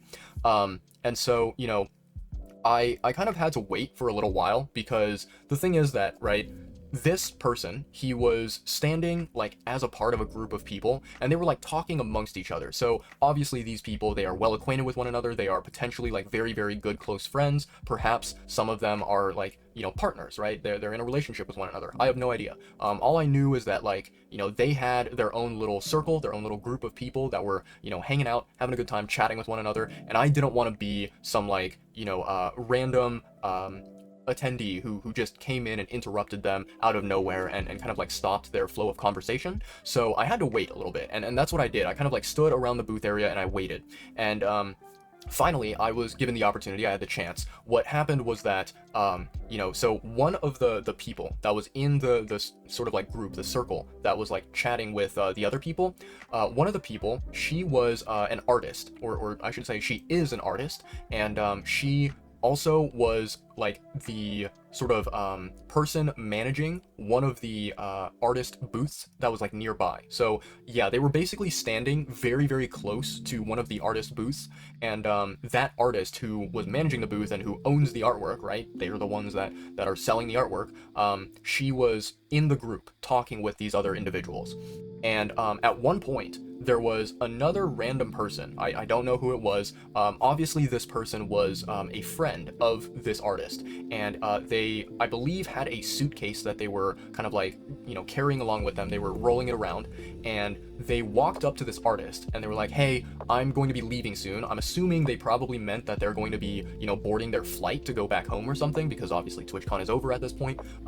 But yeah, this random person, they were like, hey, I'm going to be leaving. I'm heading out of here. I just want to say goodbye and thank you, and it was wonderful seeing you, blah, blah, blah, right? So this person said their goodbyes to this artist who was a part of the social circle. And I used that opportunity, I used that moment to kind of just very briefly step in, and I kind of called out to the content creator that I saw in that group that I recognized, and I was like, hey man, is it cool if I, you know, grab a photo with you really quickly, right? Because yeah, basically when that happened, when the artist was busy talking to that friend of theirs who was leaving, it kind of did put a brief pause on the conversation that was happening, and so I saw an opening, I saw an opportunity that I could step in without, you know, me being super awkward and super weird, right? And too bothersome. So I basically called out to the content creator. I was like, hey man, do you mind if I grab a photo with you? And he was like, yeah, for sure, no worries. And what was quite funny is that, you know, I did the exact same thing that I did with Ludwig, right? So I met Ludwig on Friday, right, day one of TwitchCon. When I met Ludwig, I kind of did the exact same thing with Ludwig, where both, you know, yeah, in both instances, with Ludwig and this content creator on Sunday, I kind of mentioned to them, I was like, oh yeah, sorry, I'm not really good at taking photographs, you know, I'm not really good at taking selfies or whatever. And both Ludwig and this other content creator, they were like, oh really? Okay, let me help you out, right? So yeah, basically, they both were like, yeah, let me help you out with that. Let me take the photo for the both of us. And so this content creator, just like Ludwig, he you know, grabbed my phone from me, and he was the one that, you know, like positioned us and you know, did the whole selfie thing, right? Yeah, after that we kind of like parted ways. I basically told him that I, you know, really appreciated the sort of content that he creates, and I told him that he did a fantastic job hosting one of the booths at TwitchCon, right? This content creator, you may already know this because I mentioned him in the recap video that I did where I literally spoke about TwitchCon for 5 hours straight. This content creator was Asian Guy Stream, aka Atsu. If you don't know who that is, then obviously you do not play Genshin Impact and you do not play Honkai Star Rail. Atsu is basically one of the biggest Genshin and Honkai Star Rail content creators on Twitch. Very popular. If I'm not mistaken, so Atsu is Southeast Asian. I don't know exactly which Southeast Asian he is, so I'm just gonna say Southeast Asian in general, right? And I believe he lives in Europe. I don't know if he lives in like England, if he lives in the UK, or if he lives in another European country, but Atsu is a very cool dude who is Southeast Asian, but he has a very strong, noticeable British accent, right? And so he sounds very fancy while he is being, you know, a Southeast Asian content creator. He's a really cool, chill dude, very funny. I love watching his content. And, you know, the interesting thing about Atsu, for those of you who don't really know anything about him, he likes to kind of like tell people as sort of his background lore, so to speak, he tells people that he is 54 years old, which I'm gonna be completely honest, I don't know whether that's true or not. Like, it actually could be true, but it also, you know, has the very high probability of being just a story, a false lie that he made up, right? And so he likes to tell people he's, you know, a 54-year-old boomer, and you know, he likes to keep a lot of his sort of like background history as something that is unknown to his audience, something that is very, very mysterious, you know? So yeah, I got to take a photograph with Atsu. I did actually show off the photograph in the recap video that I did, where I talked all about TwitchCon for 5 hours. That is, you know, available up on my channel if you guys want to see it. You can basically just skip the entire video and like scroll to the part where I actually showed the photos. But yeah, I showed off the photograph with me and Atsu in that video if you want to see it. Atsu was just really, really cool, really kind. You know, I got to chat with him and to thank him for, you know, hosting the Genshin booth at TwitchCon. And yeah, then I basically said goodbye to him, and I told him, you know, I hope he enjoys the remaining time that we all have for the rest of TwitchCon 2023, right? So yeah, I think those were like two big moments that ended up happening on Sunday, which I vividly remember. Yeah, I think that overall Sunday was a good day. It's interesting because I would say that compared to, you know, the other 2 days, compared to Friday and compared to Saturday, I think that Sunday is definitely, you know, it was not as good of a day as Friday was. I think Friday was like the absolute best of the best of the best day ever. Like, everything that I, you know, wanted to happen but did not expect to happen, it occurred on Friday. Like that was what Friday was all about. Saturday was a lot more laid back. It was a lot more chill and a lot less eventful. And the same thing with Sunday as well. I think that, roughly speaking, both Saturday and Sunday experiences were about the same. They were yeah, roughly about the same in terms of quality. I think that if I had to, you know, rank them and kind of like say which one is better than the other, which one's worse than the other, I think that overall Sunday was probably a slightly better day for me than Saturday was, because on Saturday there were quite a few problems that I had with, you know, the events that were happening, the panels, the you know, activities that I wanted to check out and wanted to see. There were a couple of problems on Saturday that really did lower the quality of time that I was having at TwitchCon. If I had to kind of talk about you know, Sunday and any sort of like, you know, any sort of like critiques or feedback that I may have about Sunday's experience, I think that, you know, there were a couple of things I could bring up. There are a couple of things I could mention. So on Sunday, I attended, one of the big things that I attended was a Twitch Rivals event. This event was one that, you know, featured both CDawg VA and it also featured Premiere 2, and that's, you know, one of the big reasons why I decided to stick around. I think that the kind of tough thing about the Twitch Rivals event is that, you know, kind of similar to the you know, critiques that I had about Saturday's Twitch Rivals event that happened and whatnot, in this Twitch Rivals sort of competition, this tournament that was going down, there were so many different content creators that participated, and a lot of these content creators were ones that, you know, if you look at YouTube, if you look at Twitch, they are kind of like the top of the top of the top. You know, they are creators who are extremely famous, extremely rich, and you know, very, very well loved by a large amount of people. So I think that it was a little bit kind of just was a little bit sad when, you know, the sort of like cameras that they had at TwitchCon and you know, the cameras that would kind of like focus on the content creators and show them off for the Twitch live stream that they were doing, a lot of the time the spotlight was not really given to you know, CDawg VA, to Premiere 2 and their team, right? However, overall, I think that it was something that it's something that I can't really entirely blame on one single person, right? Or you know, a single group of people. It was just like, that's the way that the event was kind of like designed, and you know, these people that were kind of like organizing the Twitch Rivals event, that were producing it and whatnot, creating the content, they were doing the best that they could, I think, to try their hardest and showcase all these different teams, all these different content creators participating. So it's like, yeah, what can you really do? So there was that. I will say, you know, I know that CDawg VA, he has talked about it on his live streams, and I think he's also talked about it, you know, in like, for example, a Trash Taste video that was uploaded. But basically, with the Twitch Rivals event, there was also quite a few, instances of technical difficulties happening during the Twitch Rivals competition that were kind of things which I would say ruined the vibe a little bit. They kind of put a little bit of a damper on what was happening, and it just was not really optimized, was not really smooth. But still, at the end of the day, I think that Connor and Pete and the creators that they worked together with for the competition, they did have a good time, right? Yeah, I think the very unfortunate thing that, obviously I learned about this after the TwitchCon event was all over. So Pete, Premier 2, he mentioned during his live stream afterwards, when he returned back to Japan, he mentioned that like on both Saturday and on Sunday, he was actually feeling very sick. He was not feeling healthy.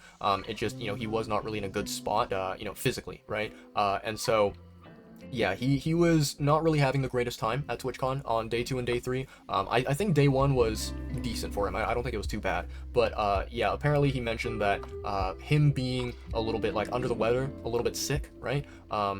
It kind of did hinder his like performance and made it a little bit worse for him. I know that both Pete and Connor, they did talk about the fact that they did not really get a lot of good substantial sleep. They were a little bit sleep deprived on Sunday, which yeah, that's understandable. I don't blame them, not one bit.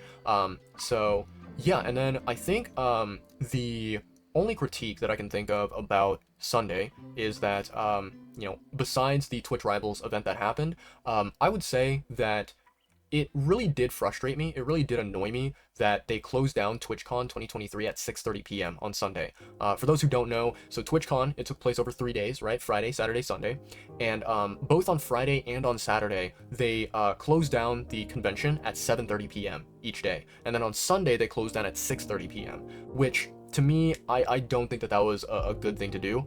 It did not really make any sense to me at all. Because, to give you guys some context, I've attended SoccerCon. I've attended SoccerCon actually like 2 years in a row, and I've also attended PAX West 2023 this year, right?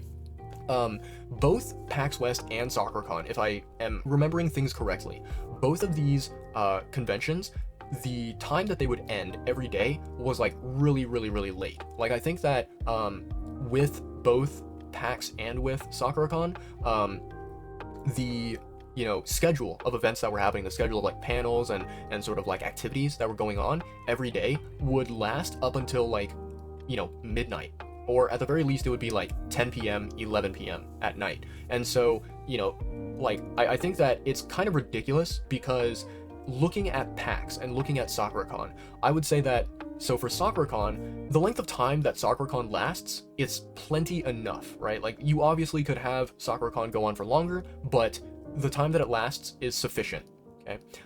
As for PAX, I think that PAX, this convention lasted for 4 days in total, and I did kind of mention this in some of the other live streams or videos that I've done. I think that PAX could have cut down the amount of time that the convention lasted to like 2 days or 3 days, because for me personally, I legitimately felt like I had seen everything at PAX West by the end of like day 1 or day 2.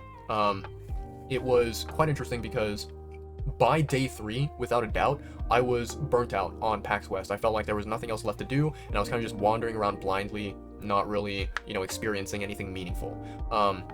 So, the fact that both PAX West and SoccerCon did it, in a different manner, and they also had these activities that would go on throughout the late night, hours of the day up until midnight or even maybe past midnight, while TwitchCon 2023, every single day, including day 1 and day 2, they ended in like the early evening hours. That was so bizarre to me. Like that choice, it just makes no logical sense at all.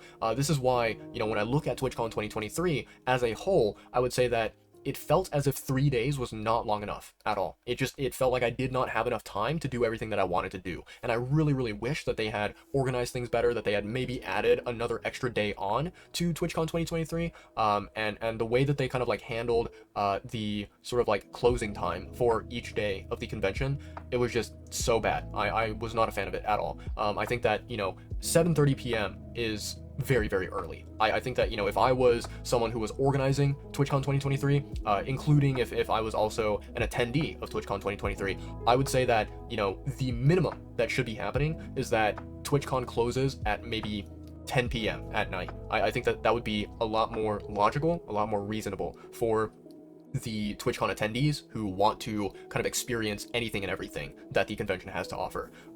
And, you know, I think that it would also like really give a lot more of a spotlight to things like Artist Alley, where people have more time to browse around and to check out artwork from, you know, independent artists that are trying to show off their skill and their talent. And it would, you know, allow the artists in Artist Alley to shine, to have the spotlight, and to really, you know, like gather more of, you know, people who are appreciative and enthusiastic about their art, right? I think that the time that we were given, closing each day by 7:30 and then on the last day 6:30, it was just not enough at all. When you have like whatever, like every single day you had like 100 different panels that were happening, and the crazy thing about TwitchCon is that like quite a lot of those panels are really good quality panels that you want to attend, including ones that happen simultaneously, right? Like there were panels that would happen at the exact same time slot, but they were in different areas of the convention floor, and you would have to pick one to prioritize. So yeah, basically my overall critique is that TwitchCon 2023, it felt very jam-packed with a lot of stuff to do, and, you know, the organizers and the people that, you know, were sort of managing the entire convention experience, they just did not give attendees enough time. I think that's my overall biggest complaint.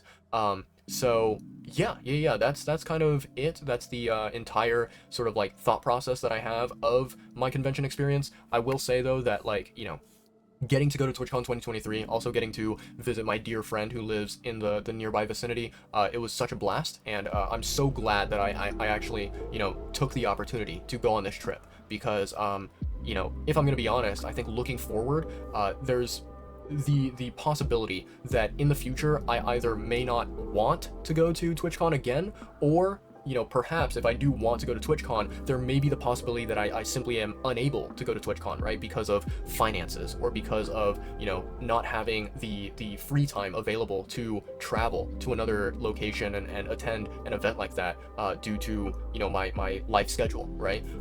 So yeah, you know, going this year, I think it was just a really smart decision on my part, and I'm very happy with it. You know, I know that, like, it's very interesting because a lot of people that I've heard, you know, who talked about TwitchCon, whether they were someone who, you know, attended TwitchCon as, you know, a content creator and who was very highly respected, you know, someone who was very famous and popular and rich and whatever, such as CDogVA, and whatnot, like, whether it was content creators who were talking about it, you know, Twitch partners and whatever, or whether it was just regular, normal attendees, such as myself and other, you know, Twitch affiliates and whatnot, community members, I think that a lot of people out there, they had actually a negative opinion about TwitchCon 2023. They did not really like that it happened in Las Vegas, and they also thought that there were a lot of kind of just, you know, backstage issues with the way that it was organized, the way that it was set up, the way that, you know, things were managed. I think a lot of people were quite unhappy about it. But interestingly enough, I would say that it was good for me personally, because, you know, obviously I could visit my friend, I could attend the convention with my friend, and, you know, it's interesting because a lot of the like complaints that people had about the TwitchCon 2023 experience was kind of it was just all about the fact that it happened in Vegas, and, you know, people were complaining about how, you know, it's super expensive there. There's also the fact that, like, Vegas is the city of gambling, and, you know, it's also, you know, an area that is, you know, possibly not really super safe and secure to, like, be walking around publicly out in the streets and whatever. There were a couple of complaints like that, and one of the interesting things that, you know, I kind of have my own opinion about, that I don't necessarily agree with these other people, is that there were some complaints that people mentioned about how when you have an event like TwitchCon 2023, there is obviously going to be a lot of, like celebrating and partying, right? So like every single day of TwitchCon, during the nighttime hours after TwitchCon, had closed down for the day, there would be these like parties that were organized to get together and for people to sort of like hang out with one another. The big problem is that these parties, it's just like, it's basically filled with the exact same stuff that you normally would see at a club, right? It's filled with very, very extremely loud music. It's filled with a bunch of alcohol, and it's just filled with, like people who are not really able to hang out and discuss with one another, have a conversation and have a fun, good time, right? It's that experience of going around and just doing some sort of like clubbing activity, right? And yeah, like a lot of people, they complained about that. They said that the Vegas atmosphere was not good at all. The parties were not really that good at all, and it just was not a very fun area to be in. Now, I would say that like while these people, they do have very legitimate legitimate opinions, legitimate complaints about the vibe of Las Vegas, I would also say that like there's really simple and easy ways to fix that. For one, like me as a person, I don't really go to parties. I don't really care about parties. I don't care about clubbing or any of that stuff. None of it interests me. So, I just stay away from that type of lifestyle. And yeah, I honestly think that it is so much more beneficial for me, and it really, really is a massive improvement to my life compared to if I was someone who, frequently attended parties and clubs and that sort of like nightlife atmosphere. I think that my life would be just a whole lot worse and just really, really bad quality. So there's that, and then there's also like the complaint that people have about how it's super duper expensive in Vegas, which it is. It very much so is. However, I would say that there are ways to minimize the cost for yourself, right? For example, people were complaining about how there's an area in Las Vegas called the Las Vegas Strip, and it's known for being a place where every single thing there, like every restaurant, every business, every store, just everything in the Las Vegas Strip area is super overpriced and expensive, right? And literally the sort of like solution to that is get the hell out of the Strip, stay away from the Strip, right? It's as easy as that, And yeah, I just think that it's a lot easier to kind of plan out these different details if you're taking a trip to a place like Vegas. It's very easy to plan it out and to do your research and to figure out what's the best optimal way to enjoy your time in Vegas, and what's the most efficient way to kind of like have a fun time without losing a bunch of money, without going broke or whatever. So yeah, I don't know. I think that like it's just that these people who are complaining about Vegas and who did not have a fun time, they just don't really have I would say a good quality lifestyle that they live where they are able to, be responsible and take care of themselves well. They kind of just want to, they want to fit in with all the other people. They want to be cool, be popular, be famous. And so they try to, go to these, different parties, go to these clubs, drink a lot of alcohol and celebrate and party with everyone. And they, they also like to basically just spend their money as if they were someone who was super wealthy and rich, right? And yeah, I mean, the only thing that I can really say to that is you gotta change your lifestyle. You gotta change the things that you that you are having problems with, even though they might be things that you feel as if you have to be a part of, that you have to participate in. Like that's just it, right? It may be hard to kind of like swallow the pill and accept that truth, but that's really all it boils down to. Because like me, I went to TwitchCon. I had very, very minimal complaints about Vegas, and the thing is that like I would definitely be down to return to Vegas in the future if that were some sort of scenario that happened. That would be perfectly fine for me, because I know that like I'll have things figured out in terms of like my finances, transportation, and like what to do in Vegas and what to avoid in Vegas. Like I know all that stuff, and I know how to have a good fun time there without experiencing many problems that I will later whine and complain about. These other people that attended TwitchCon, they apparently don't have that same thing, and they don't have that sort of planning to look ahead and to realize what they need to do to make sure that they maximize the amount of enjoyment that they can get out of an experience like TwitchCon 2023. But yeah, in any case, that's going to be all for me today, guys. If you want to hear sort of a full, super detailed, intricate breakdown of like basically every single thing that happened at TwitchCon 2023 on all 3 days, I have a video up on my channel where I literally am just like sitting down and I'm talking to the camera about everything, right? And it's a 5-hour long video, so I do very greatly apologize for that, but you can basically just take that video, put it on like 2x speed and watch it, and you can like, watch it in pieces, you don't have to watch it all at once. But yeah, you can check out that video to see if there's anything else that, I missed out on that I did not mention in these 3 separate, TwitchCon footage videos that I'm uploading now, right? So yeah, with that being said, thank you guys so much for watching. It means a lot to me. And hey, if you don't watch, that's fine, because guess what? This footage is primarily for me. It's meant for me, and so that it, it can serve as a reminder when I look back and I want to reminisce in the nostalgia, and I want to take a trip down memory lane and remember what happened at TwitchCon 2023. I can watch these videos, I can, see the footage that I took, and I can be like, oh yeah, that was one hell of a good time.